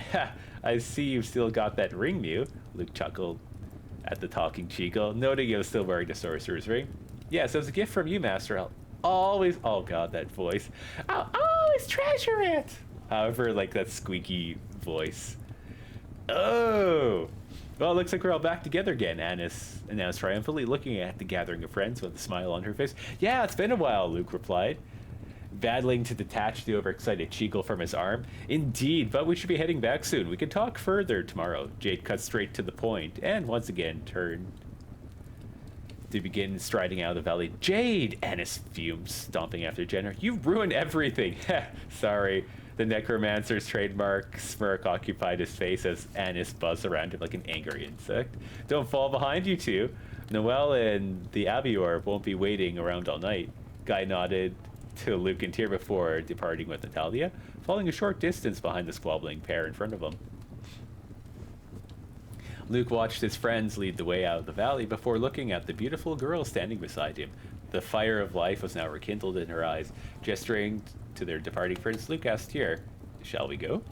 Tyr nodded in response. The two began to walk out the valley, side by side, engaging in light, whispered conversation so Luke could catch up with what he'd missed over in the past few months. I made a mistake here. It's supposed to be over the past year, not months, because, I mean, he was dead for like a year when they did the rekindling of spirits and the ceremony to celebrate his life. Luke, she stopped dead, looking at the ground, uncertainly as she considered something. Huh? Clasping his hand before... What? Stupid question marks. Clasping his hand in her own before... Oh, heed. Oh, it's heed. I was like, head? Why is it head? Clasping his hand in her own before he'd had time to register what she had said to him, she made out haste out of the valley with Luke in tow. This little scene hadn't escaped the notice of their friends, however. The Toon Lovers soon felt the stares and hushed whispers as they caught up with their four friends. The group's teasing of the couples continued. From afar... Oh my god. Holy shit, I can't read. The group's teasing of the couple continued from afar as they all made their way out of the valley. Bam! Sentence. The crimson-faced pair straggled behind the main group, their fingers entwined in an unbreakable grip.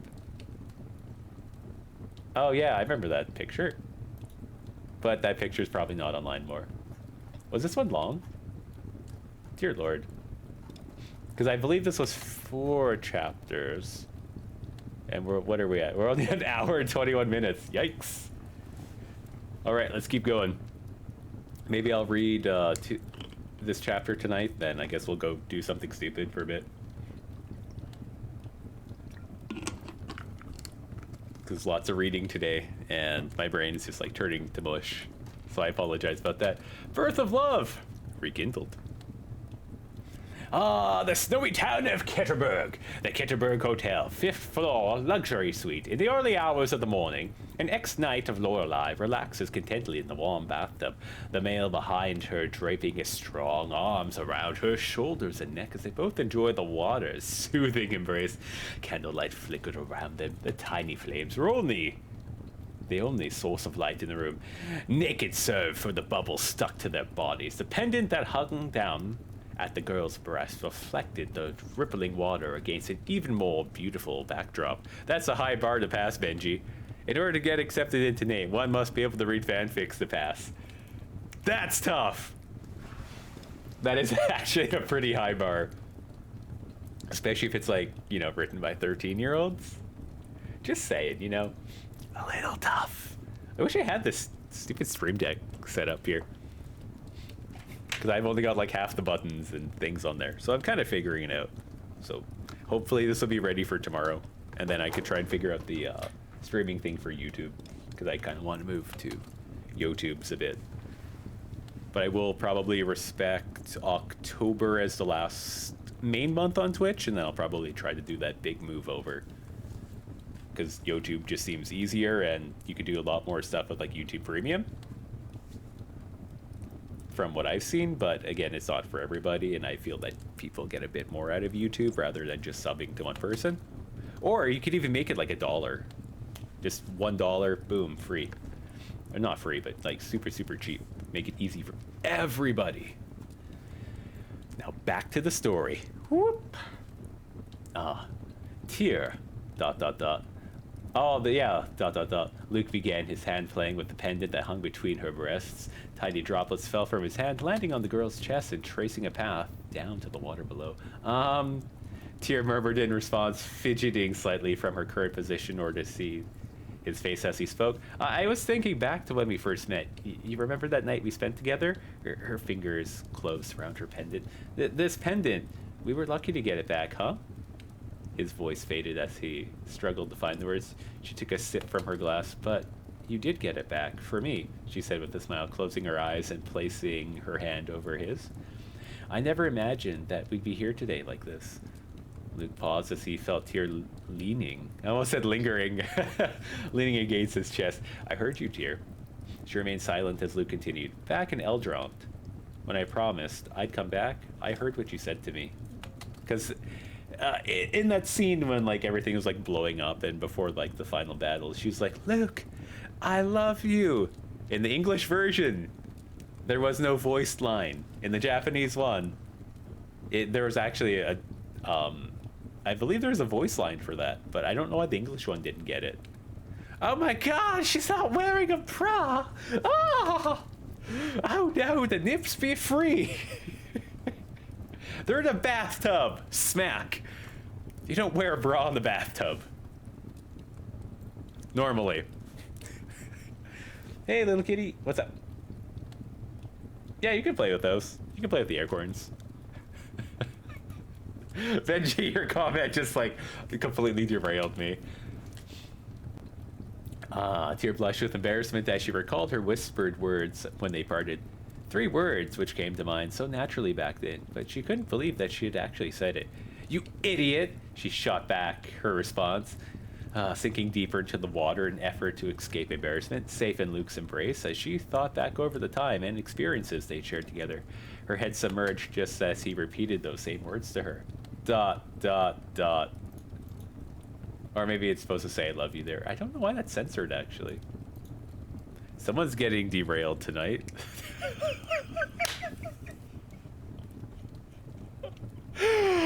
Okay, that's a good comment. Holy crap. I did not expect that. Someone's getting railed and derailed simultaneously. We're gonna find out in this story, just like that Slowbro evolved. Alright.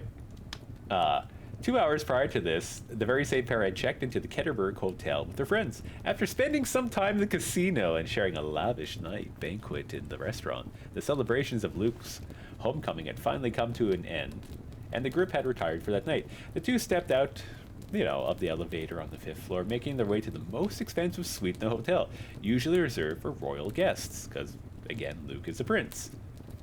If you might not remember that, or he is, from royalty in some sense.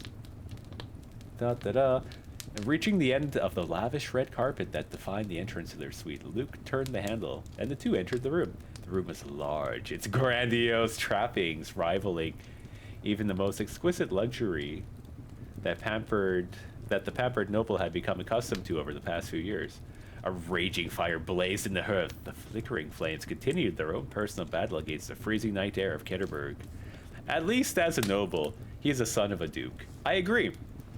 And he's not a jack... Well, he was a jackass, but he became a better person through the trials and tribulations of the game, which I really highly recommend. It is on the 3DS for those who do want to play it, and you could get the better version on the PS2 that's multiplayer, so you could struggle with your friends. And no, you cannot emulate it on the PS2. From jackass to smartass. Oh, he was a spoiled asshole, absolutely. But he got better after he, you know, committed 1945 to everybody. I'm like thinking, how could I word that? Because I don't think, I don't know if the word genocide is actually bad or not.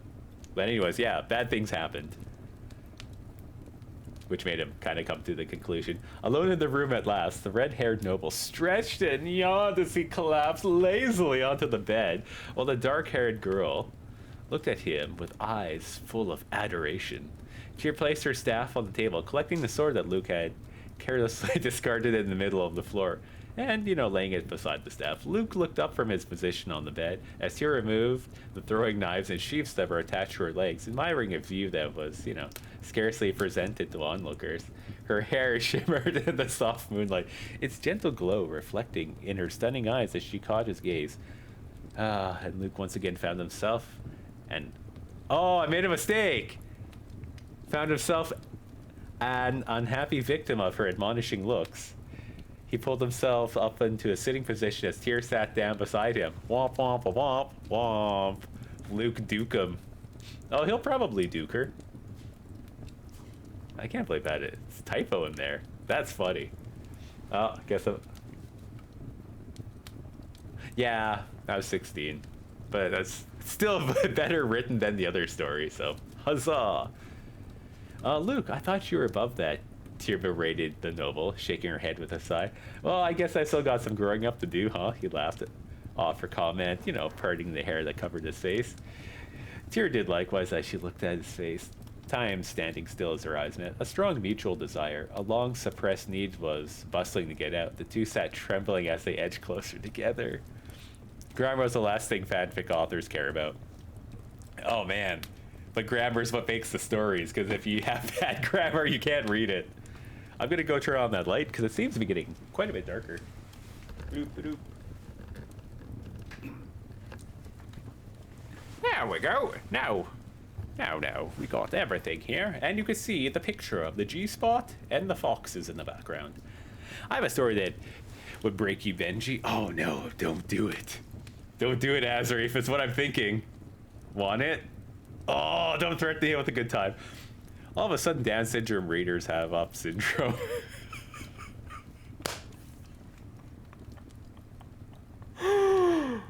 Oh. That's good. I probably shouldn't laugh at that, but holy crap. See, it's like that Hippon-chan that just appeared. There were a million words, and yet there were none. Their lips met for the first time, locking in a passionate embrace, their mouths moving, as if to devour each other. Oh no, My Inner Life by Link's Queen. Oh, Azri. Why would you do that? But Benji, you should read that. I don't even think you'll get into Nate. If you do that. Oh man, that's... I won't say anymore. We'll let you figure it out. Tisk, tisk, tisk. My name, Breaking Benjamin. Our goal is to break you. You're gonna stream, you're gonna do something. And we have to figure out a way to make you, like, just break your mind. I think it'll be beautiful. Let's see. Passionate kiss, as if to devour each other. Luke tasted Tyr's soft, luscious lips against his own, lovingly running his hand down her side, tracing the outline of her body over the thin material. She closed her eyes in a bliss as her lover's tongue met her own, engaging in a ravenous battle of lust and passion. Their breathing escalating with each moment. pulling off her gloves. They're like long ass gloves though. Like there's like pulling her gloves off. She held Luke's head in her hands, running them over his face, through his hair, desperately pulling him closer as their tongues danced. There was another thing I thought of. Where was it? When tongues danced. Yeah, dueling for dominance. The tongues were dueling for dominance. I think that's hilarious. I don't think anything can break me when I have seen some of the worst stuff on the dark web content. Me too! Exploring the dark web and seeing things that were not meant for human eyes. Holy. And I'll leave it there, because that's not stream safe. Dear Lord. Let's see. We read that one. Breaking their kiss, the two looked at each other once more. A thin strand of saliva suspended between their half-open mouths as it fell into each other's eyes, their mutual yearning subsiding for but a few magical moments as they savored every second of this belated reunion. Their lips again met in frenzy, seeking to relive their year-long torment. Luke's lust and passion flowed into Tyr's body as his tongue overwhelmed her own. Their hands were everywhere, passion escalating as they fell onto the bed, hastening to remove their clothes. He smelt the fragrance of her hair as it invaded his senses, the exotic yet familiar scent sweeping over him, stirring up his own desires as she hastened to unbutton his jacket, burying her face in his chest as she consigned it to the floor. But dude, he's like ripped though. Like, Luke is like pure muscle, so I'm like, oh yeah, she's got a Giga Chad. The two had waited for this moment. So deep was their longing that they threw themselves at each other like enemies locked in mortal combat rather than repressed lovers. Yes, I did write that.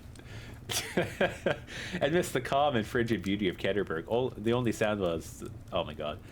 The only sound was the ruffling of the bed sheets that they writhed upon and their ragged, impassioned breathing. A hot spark of heat surrounded the pure white beauty, the falling snowflakes outside sticking to the window, though as wanting to share the lover's warmth. Luke continued to smother her face and neck with kisses, offering only a brief respite to allow Tyr to slip out of her dress. She tossed her hair back as she discarded her clothes, revealing her exquisite body to him. Only wearing her lacy violet bra and panties, with its matching stockings and suspenders, she was truly a sight to behold. Every garment that still adored her body unashamedly accentuated her natural beauty. Her bra held a luscious bounce in its check, with the sizable breasts in its restraint serving as a tantalizing treat for her audience, while her panties barely concealed her womanhood from Luke's roaming eyes. I'd actually like someone's feedback on this writing here, because I think that was pretty good. This is what happens when kids are exposed to hentai at like a very, very young age. Oh man, green, what did you do to my childhood?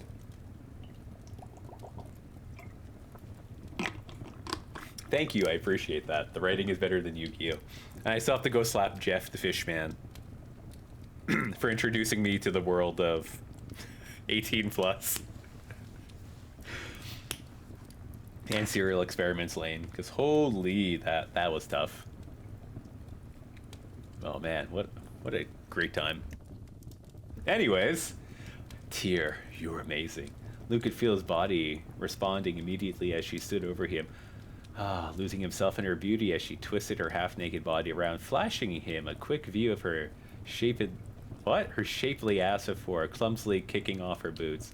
Softly placing her stocking-clad feet on either side of him as she descended upon him, Luke instinctively reached for her voluptuous breasts as she sat on his stomach.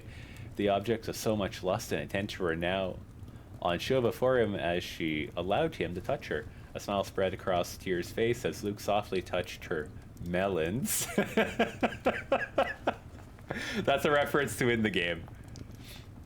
Over the thin material of her bra, enjoying his gentle, almost ticklish touch as he played with her soft breasts and teased her nipples. It may be 18 plus, but in kanji it's 16 plus. Oh, probably. I would not be surprised, because Japan's like censorship stuff is like quite a bit lower than North America's. Like their 14 plus is like our 17 plus here. So we do not like sexuality and censorship as much as other countries, but they do have quite strict regulations when it does come to stuff. Although I think I read in the news a few days ago that, maybe it was last week, that the censorship in like hentai and like naughty anime and stuff like that might actually, what's that called?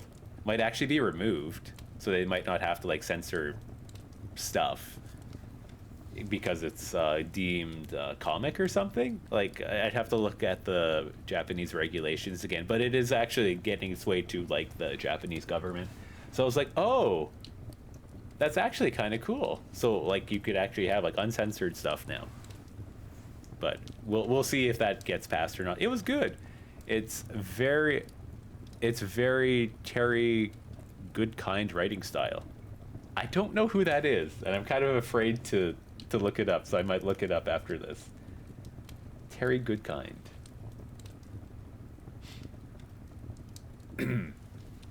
Don't get too excited, she chuckled, pushing him back down onto the bed as she berated him.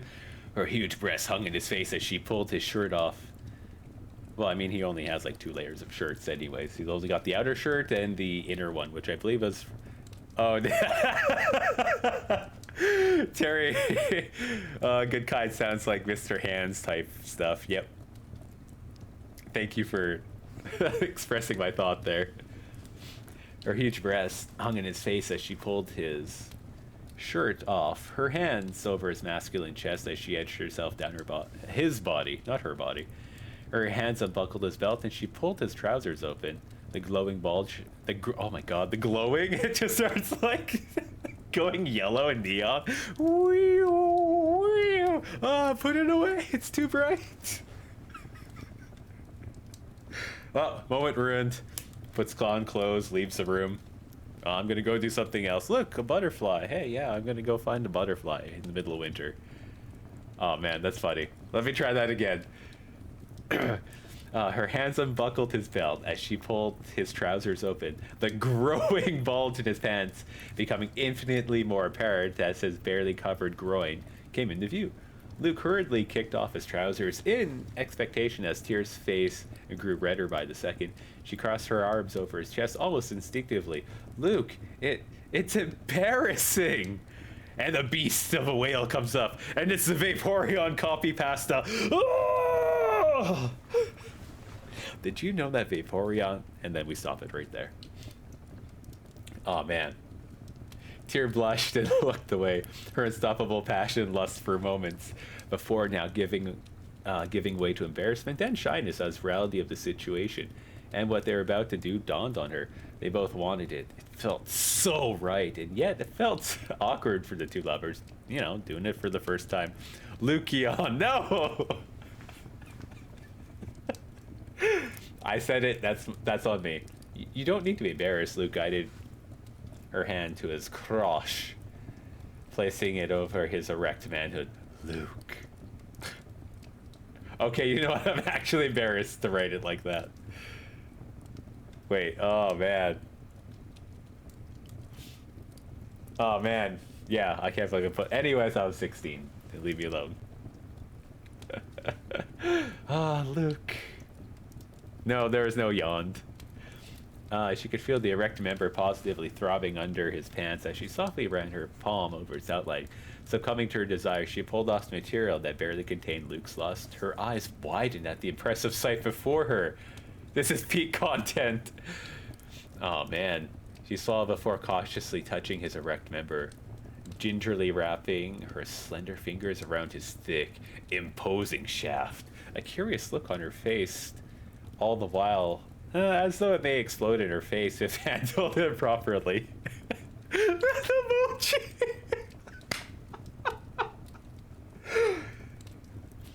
If I do this, will it ah! Oh man, that's such a good emoji. Holy crap. Okay, isn't that Wookleys? Is that how I say it? Wookios. Yeah, the derp one from the art channel. It kind of makes me think of that ketchup, the meme, that video meme that's going around. Hey, I'm gonna teach her how to do a HJ. Ah! Oh, pineapples! Yes, Speedy's pineapples. That actually sounds pretty nasty when I put it that way. Speedy, you got such big pineapples. Why, thank you! I will delete any clips people make of this reading. No, don't delete clips. It's so bad. Remember, there's only 2 chapters left of this. What the hell? Is that a Vaporeon? Oh, no!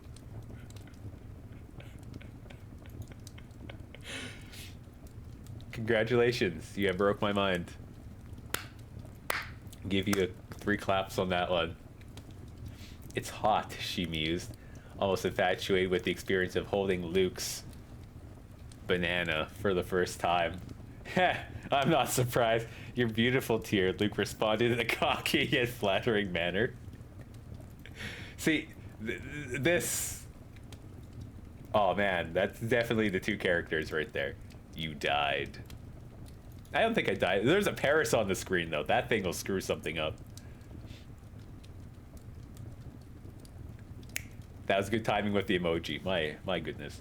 Tyr acknowledged his response by slowly running her hand down the length of his pen 15. Her grip becoming stronger as she returned to the tip. Luke was clearly enjoying her ministrations. And a smile grew on the girl's face as she happily pleasured her lover, growing more confident each passing minute, and now using the other hand to fondle his balls. Her touch, inexperienced but full of passion, was more than enough to drive him crazy with lustful pleasure. She brushed her hair back as she thought of her mouth through his pleasure stick. Oh my god, didn't Lady Gaga call it a pogo stick or something in one of her songs?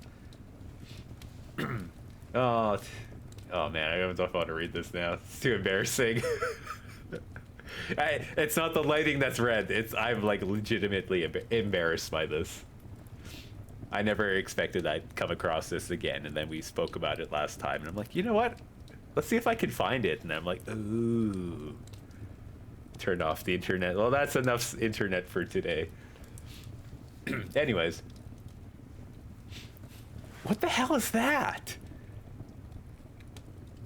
Oh, is that a Kirby with legs? Oh god. Ooh. I have no expression, my friend. Oh! I heard that. Holy shit, that was loud. Oh. Oh, that was loud. My goodness. All right, let's turn that down. Yeah, we don't need that up there anymore. My god. Freaky Friday. We don't need any more Freaky Friday. We are on setting number 1, the lowest it can go. Dear Lord. Good job. You get another clap for doing that.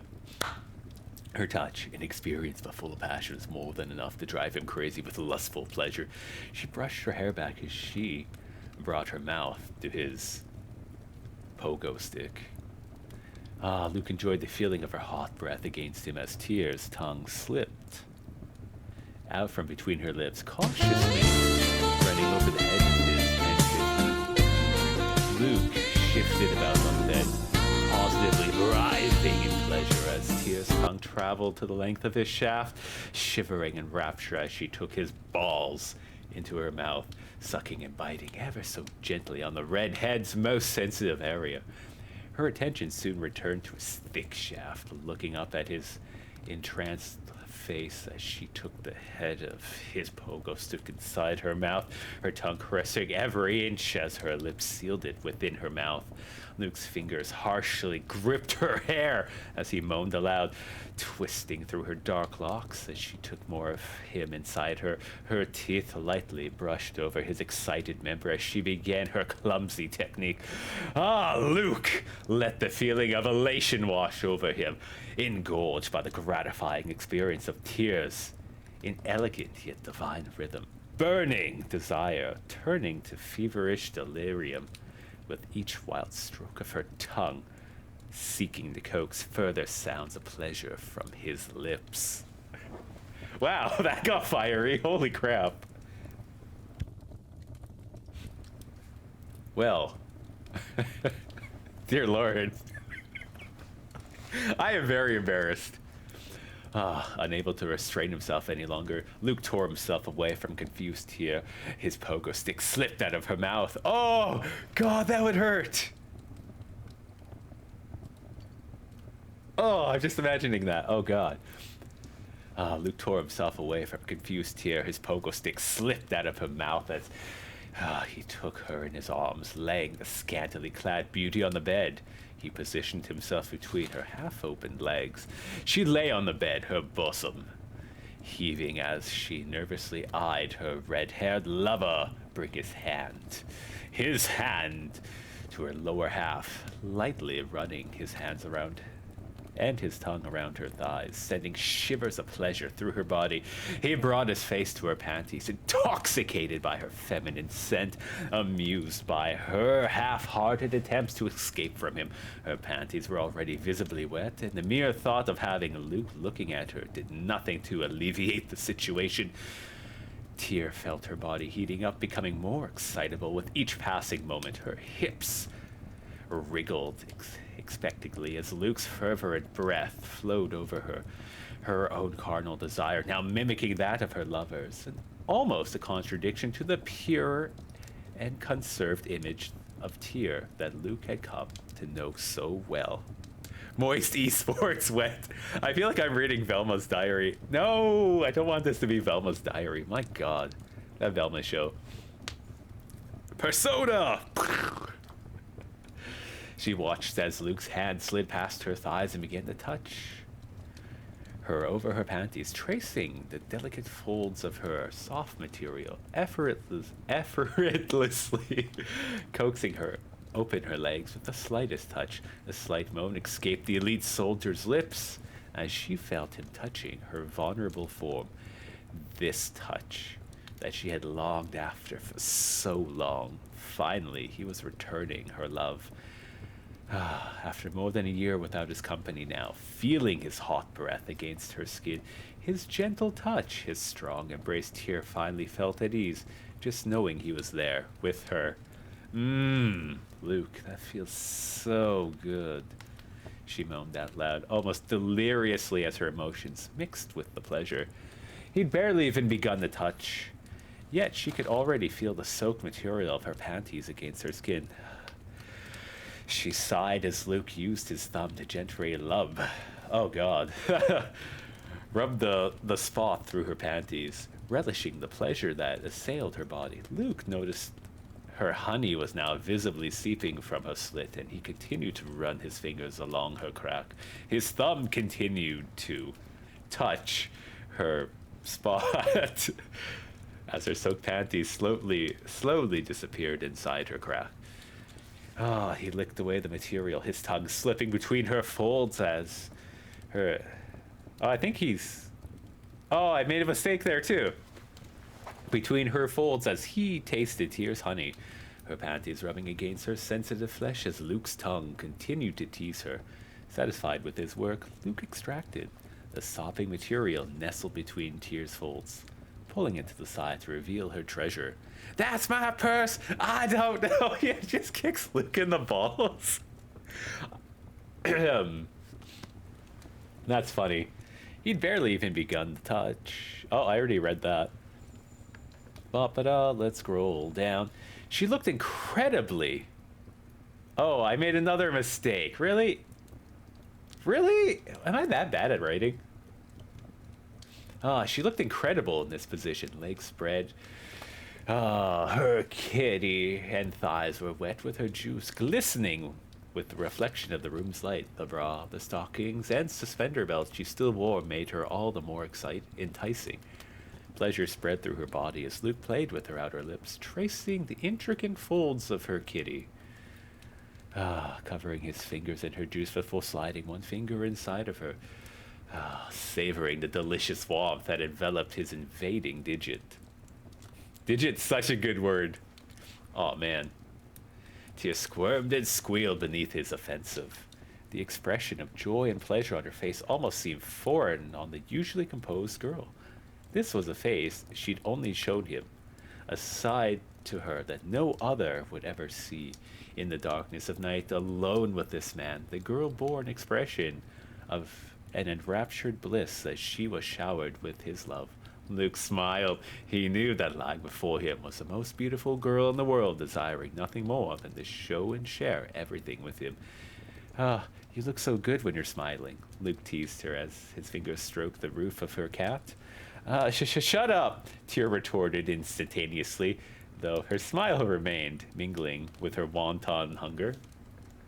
Did I really use wonton there? Holy crap, that's an advanced word. Eek! A man! You have to have like a Greta Thunberg button. How dare you! I want that sound clip. Let me make a note. Greta Thunberg. Oh. Bop it up, it up, it up, up. Basking in her beauty, he gleefully stuck a second finger in the enamorous girl. Warned me about women like you. dripping. I was hoping she was right. Mama. Oh man, that's actually very well timed. Very well timed. I think it was like Winnie the Pooh when I like read Honey Pot. Winnie the Pooh. I know it's not the moment for that, but my god. The enamorous girl's dripping honey pot, smirking as she writhed with pleasure. Her cat had a life of its own, clutching tightly on his fingers as Did you Luke's get thumb more entered wood? the mix. Oh, yeah. Tormenting. Did you get more wood? Oh, yeah. Oh, man, that's such a good clip, though. Pokemon, you will forever be in my heart, especially the Generation 1 and 2. There's some interesting stuff there. Tormenting her excited part with his unpracticed strokes, her eyes closed as a moan of euphoria escaped her lips. The lewd sound of their liaison filled the room. Its sweet yet embarrassing sound echoed throughout the room with every moment he made in her clumsy crack. She would have died of embarrassment if it hadn't felt so good. He pulled his fingers out of her sweet spot, lewdly sucking her juices off his fingertips as he teased her again. You even taste good too! Yeah, Gen 1 was savage as hell. Tyr's face turned crimson, but she remained silent as Luke finished her lecherous display. Silence fell between them as Luke positioned his erect member at her entrance. Are you ready? Luke fumbled for the words, now completely out of icebreakers. It was the best he could manage. Gen 1 be like college humor on YouTube. Yes! Just like college humor, man. They had some pretty good things back in the day. I haven't seen them in years though. Don't blame the controller, man, but it's a third-party controller. Lightning and fear strike the background.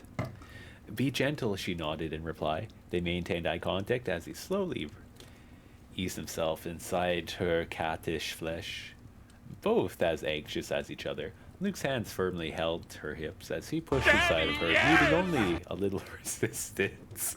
Daddy, yes! Oh, man. Luke's hand firmly held against her hips as he pushed inside her, meeting only a little resistance as he took her virginity. Tyr felt a short prick of pain shoot through her as he broke her hymen. Eliciting only a small gasp of surprise from her lips. He stopped when he was fully inside of her, confirming she was happy to continue. It's fine, Luke. I'm all right. She nodded again, encouraging him to continue. Luke slowly pulled himself out. There was little blood, just a few specks dotted across the sheets, and his pogo stick. Not serious anymore. Satisfied that she wasn't in too much pain, he slowly began thrusting him inside Tyr's cat, her walls wringing him dry with every thrust. They exchanged few words, so deep was their understanding of each other. All they needed was their union. She reached up, her hands groping at Luke's masculine physique. His dude's like ripped AF. Riding over his bare chest as she admired his naked form above her. His hair hung down over both their faces as he continued rhythmically thrusting into her delicate form.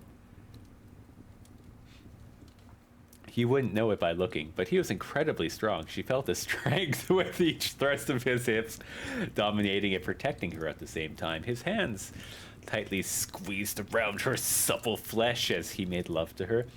She was incredibly tight, her cat squeezing him without mercy. Okay, that could be taken out of context. I wish I could hear the sound clip here. That's such good timing. Thank you, Benji. Thank you. Without mercy, Luke felt his grip on reality becoming more tenuous with every movement, tearing himself back to reality as he'd hit his limit. Here, I'm gonna, he stopped mid-sentence as he exploded into one final furious onslaught. His hips moved like a piston as he released his hot fluid. Inside her, he grunted as the moment of ecstasy passed, collapsing on top of the panting girl beneath him. His head lay beside hers, hot breaths flowing over their faces as they struggled to catch their breath. I'm sorry, I didn't make you happy. It's been a long night. Luke threw a joke into the threw a joke to try and lighten the mood. It's all right, Luke. I am just happy to be here with you. She smiled, a genuine look of happiness on her face as she closed her eyes, enjoying the first peaceful night's sleep in months, held in Luke's arms. Ta-da! That's the end of chapter 2. Holy crap. And we're at the 2-hour mark. I am writing a story right now, and it's not as spicy as this one, but there's definitely some spice. So, Luke suddenly becomes a slugma with hot fluid. Well, I'm pretty sure there's words I can't say. That's why I'm trying to change them. Because of YouTube's censorship. But yeah. I'd like some thoughts and feedback, comments, concerns.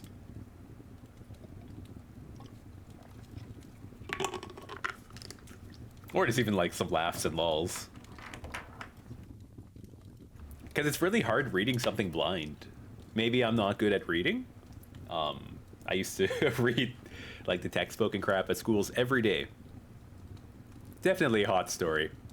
I appreciate that.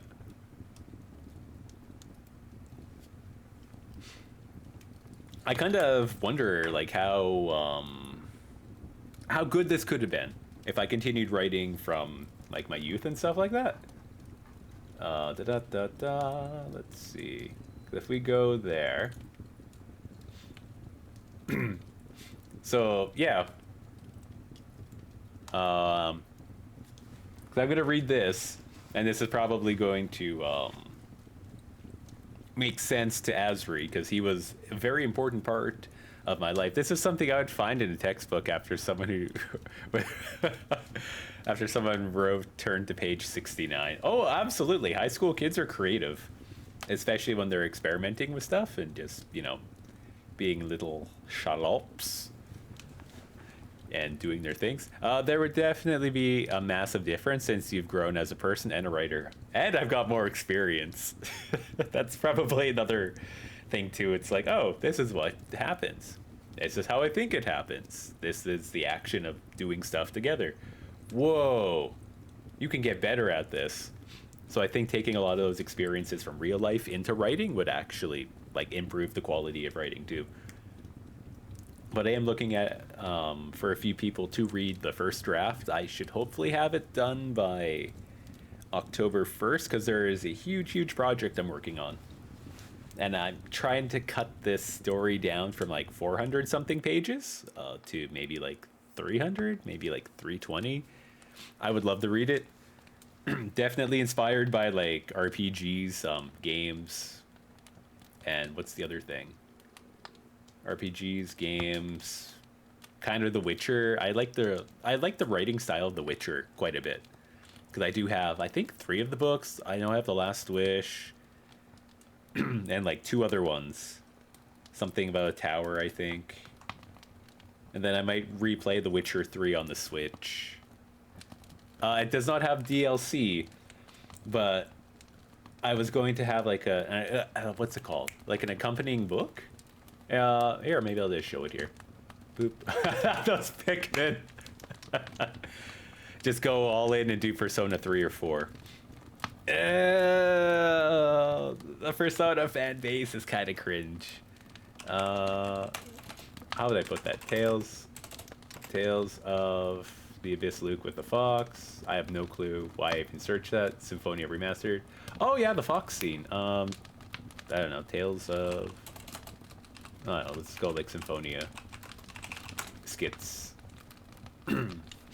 So what I'm struggling at, and I might actually use a bit of AI for this, is get like a compose some drawings, and I want to have like these little skit boxes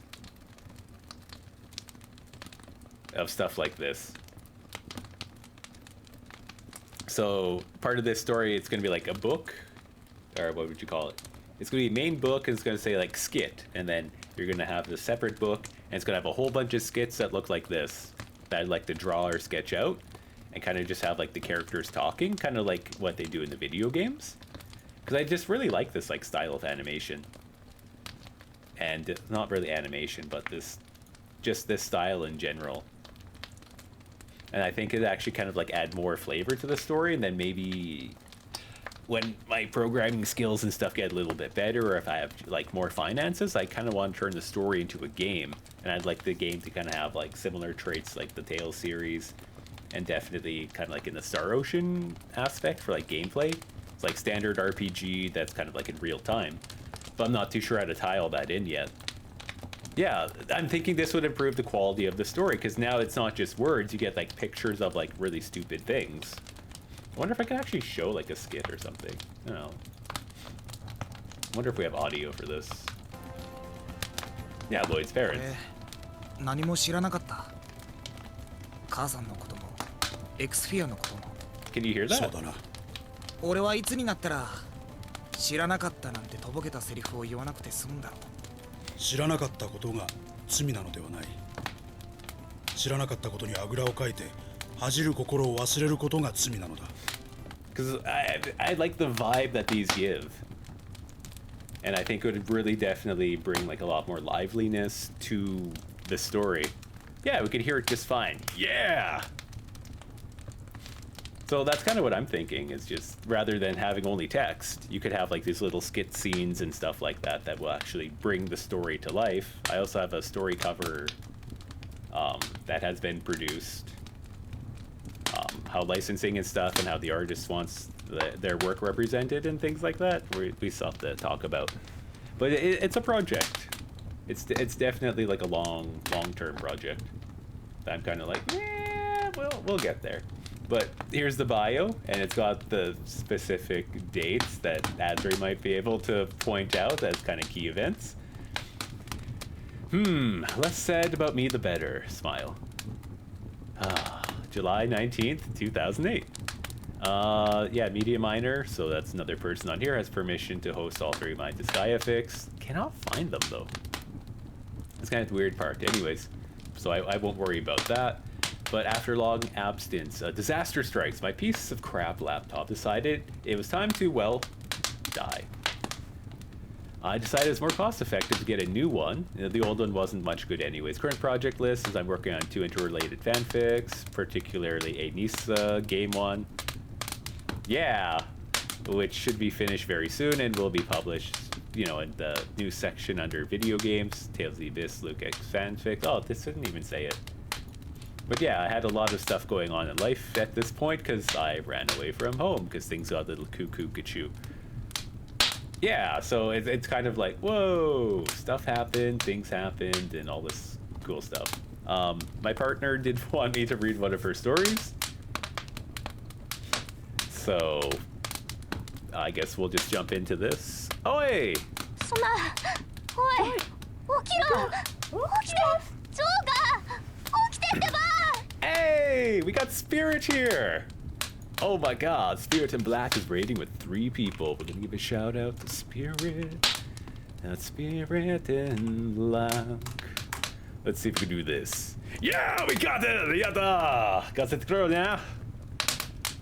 Welcome. Yo, I'm gonna be running right now, but it's great to see you. Have fun, take care. Hello, enjoy fan fiction, Ambi.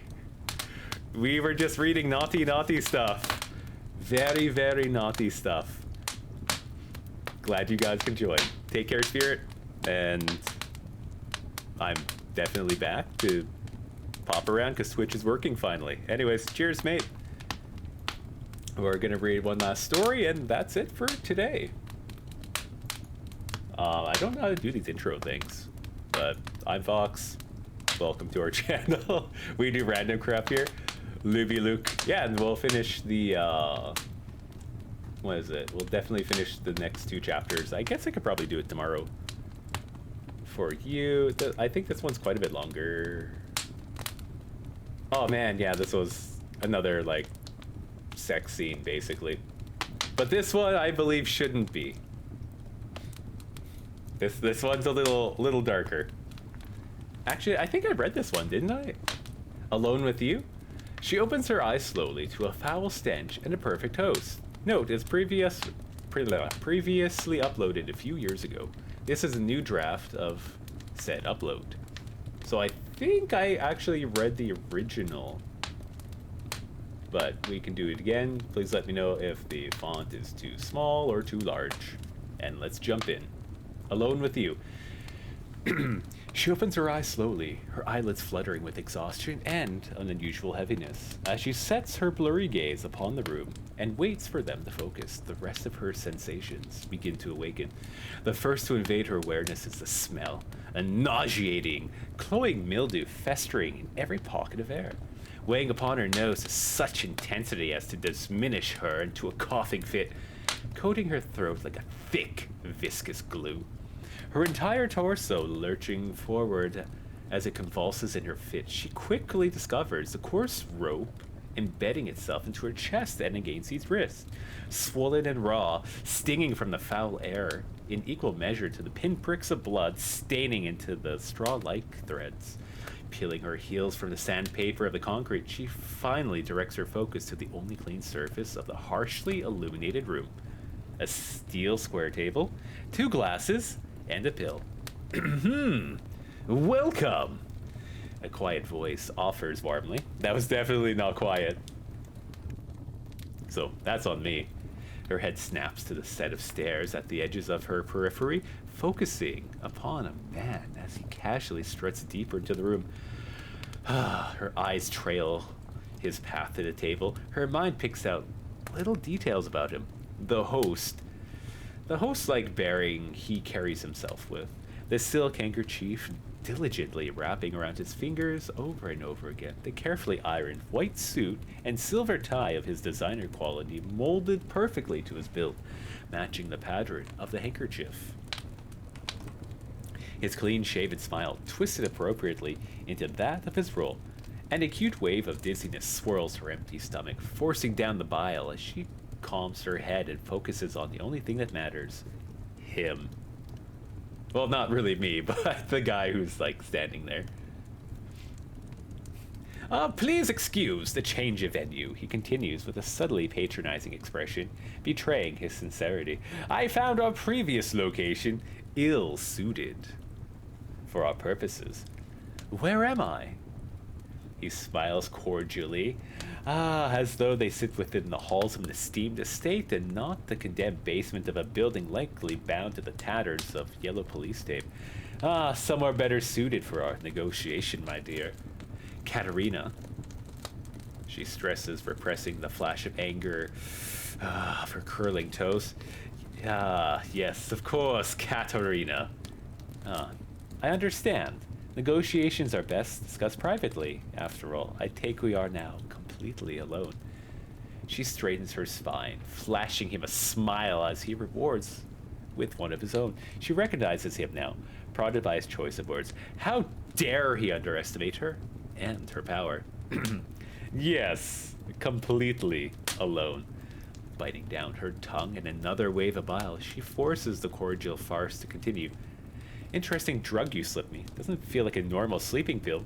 Thank you. I was very careful with my choice. She will most certainly be murdering her manager next opportunity she gets. Rules be damned. I'm honored with your consideration. May I ask what you used? Trade secret, though I may be willing to divulge it with you. If you pass my test. There it is, the bait. A test. Really? Very simple, really. See the pill in the glass? We each take one. Whoever survives, passes. Indeed, she agrees, eyeing the glass. Quite simple. Deadly, too. If these were normal circumstances, his victims would suffer 100% death rate. Shifting her weight towards an allure of comfort, she meets his gazing straight. There is a pen and paper in my purse. How about we write down the answer to each one's question? Good thinking. He leaves the chair, goes up the stairs, and returns minutes later with a pen and paper. Repressing a momentary smirk beneath the guise of concern, she poses her next question with an innocent upturn of her eyes. There is one problem, though. There is... Well, two, actually. You see, I was wondering how we could continue our negotiation if we take the test first. It is rather important, after all. Also, I can't reach the glass or write with my hands bound like this. And you certainly can't write for me without seeing my answer. You have a point. I'll untie one of your hands. The poison won't kill for 10 minutes after ingesting. Plenty of time for a negotiation. 10 minutes? That's perfect. Wow, I can't believe it's a Benadryl. That's a good comment, man. Thank you, Benji. Slipping a phone from a concealed pocket of her purse, Katerina dials up the number and raises it to her ear. Madame. She studies her fingernails, mentally adding an appointment with the salon to her agenda. I've got to clean up for you. Location? She flicks her attention outside a window, scanning the street for identifiable markers. Seeing nothing of note aside from the yellow tape floating in the wind, she passes the phone between her hands and stifles a silent yawn. Just trace my phone, if you're capable of that much. As you wish. Cutting off the connection, she taps the device against her lips. Something from downstairs shatters, turning her attention towards the basement. At the bottom of the stairs, a writhing mass of flesh, blood, and crumpled suit frails about abruptly, her eyes wide and desperate. Awake already! I'm impressed. She hums to the man, stepping past the shattered wooden chair and glass shards to the corner of the space. His suit, a previous white so bright it gleamed, is now festered with air, with yellow splotches, dirt, cobwebs, and blood. A bone protrudes from the space between his wrist and his arm. Only a hint of white remaining. Her heel wobbles on the last step. She curses, slipping the red designer brand from her foot. No doubt damage from when she was drugged. Discarding it to the side, she slips another off as it, and holds it loosely in her hand. Need a woman in my life that gets impressed I'm awake. This woman says, you've been awake for 5 minutes. Oh, honey, I love you. You've been awake for 5 minutes. Congratulations. Now get to work. Something like that, hey? I lost my spot. It was certainly kind of him to not dispose of her belongings. Kind and foolish. He squirms in renewed fear, pupils dilating to swallow nearly the entirety of his irises. She shushes, kneeling to draw the thin heel of her shoe delicately across the curve of his thin jaw. You didn't expect me to remain obedient, did you? I'd be dead if I sipped that water. Sirens prick her ear, drawing up the heel, smashes it down over his injured hand. He howls in pain. She stumbles back, body quivering, concealing her deep grin with a trembling hands. Bolting to the stairs, she trips over a rotted board into the waiting arms of an officer. Her performance stuttering through her lips as a haphazard, broken story. The officer pats her shoulder, calming her before handing her off to another and advancing to the bottom of the steps. His voice crackles through the radio as she is escorted to an ambulance just outside the house. Wounds checked, fluids administered, blood sample collected from drug treatment. An officer exchanges her shoe for her purse. The assailant, crumpled mess that he is loaded onto a separate ambulance by a familiar face. She smiles into a cup of water. Months later, the entire incident is packaged into a neat little bow and forgotten. Katerina hums the entire short walk from her office to her car, awarding the driver one of her more playful smiles. The driver adjusts the mirrors, asks for the address, and pulls away from the curb. Your shipment has been delivered. 28 months. A long time for it to be fixed up. One of your more expensive maintenances. She chuckles. I have a special plan for him. A full course of hospitality. Dropped off at the entrance to her playhouse, Katerina skips up the stairs. She stops in front of the door of her new tenant, mindful to straighten the silver tie fixed around her neck. Balanced on her palm is a silver tray. A tray with 2 glasses of water and 2 pills, just the 2 of them. Everything as prescribed for a comfortable negotiation. What do you think of that one? I thought this one was pretty well written. Because there's a lot going on, even though it's like such a short story. I'll have to make note of the time so I can make time stamps. But yeah, when I first read this, I was caught off guard because I didn't know what was happening. I was like, oh, kidnapping, okay. That's pretty cool. And then it's like, oh, this kidnapping got more complex. So the writer here would like some feedback, or at least thoughts from the audience, if anyone's willing to throw something out there. No bad grammar means very good. Exactly. Unlike that Yu-Gi-Oh fanfic. Even the Pikmin ones had better grammar. By a long shot. They were easier to read. Even though they're like obscenely short, they're still much better. Even my story like still had like a crap ton of mistakes. And words I probably can't read out loud. But yeah, good grammar. Maybe you thought the story was like exciting, could need a, another twist or something. Just out of curiosity.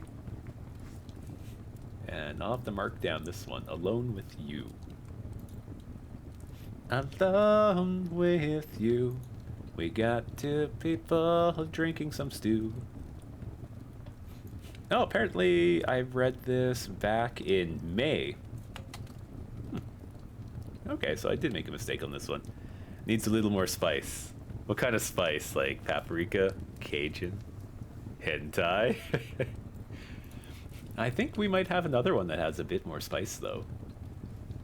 Because we did Slithering Mask, Price Paid in Full, Alone with You. Did I miss something? Well, we could probably just go down the... let's see. This one... I have no clue what K+ is.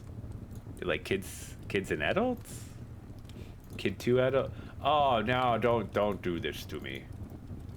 Don't do this to me. We had a good time. Craigslist spiced. Just lol, just kidding. Oh, I don't know. Okay, maybe we'll go into a separate tab, and then we'll go into this thing. Oh, no, okay. I guess no more stories because my browser doesn't want to work. Oh boy. Oh, I guess that's the end of that. Let's see. Can I just switch it to just chatting? All right. So, wow, that zoomed in quite a bit. Jeebies. So yeah, thanks for joining. Thanks for stopping by. We got to go find somebody to raid. And then I'll mark down all their stories, and tomorrow is Saturday. So I'll probably try... The server doesn't work for me on any device. Darn. I wonder what... Yeah, we got our balls. We got our balls. Back to Twitch. Okay, let's see what we got here. Who was online? Hey, Jays is online. Oh, Wish Cave is here. Playing Wild Frost. Let's go. Let's go give Wish Cave some love. Boop boop boop boop boop boop boop. Do do do do do do do do do. All right, we got this here. Oh yeah, thanks for the awesome fanfics, and thanks for like listening. Like, it's always fun. I'll probably try and stream tomorrow around, I don't know, like 11 a.m. or 12 p.m. Because there's a lot of stuff I've got to go do tomorrow, and a big dinner with a few people at an all-you-can-eat Japanese restaurant. Whoa. Huh. I cut myself when shaving. I didn't realize that. Well, anyways, surprise. Oh, man, I'm still, like, embarrassed and blushy and all that good stuff. Anyways, we got our balls. Let's go shout out to Wish Cave. I don't know if he's playing a Pokemon mod. Yeah, see you tomorrow maybe if you're free. If not, we'll be here probably around the same time on Sunday, if all goes well. Okay, let's go. 3, 2, 1. Oogly fake balls. Boo.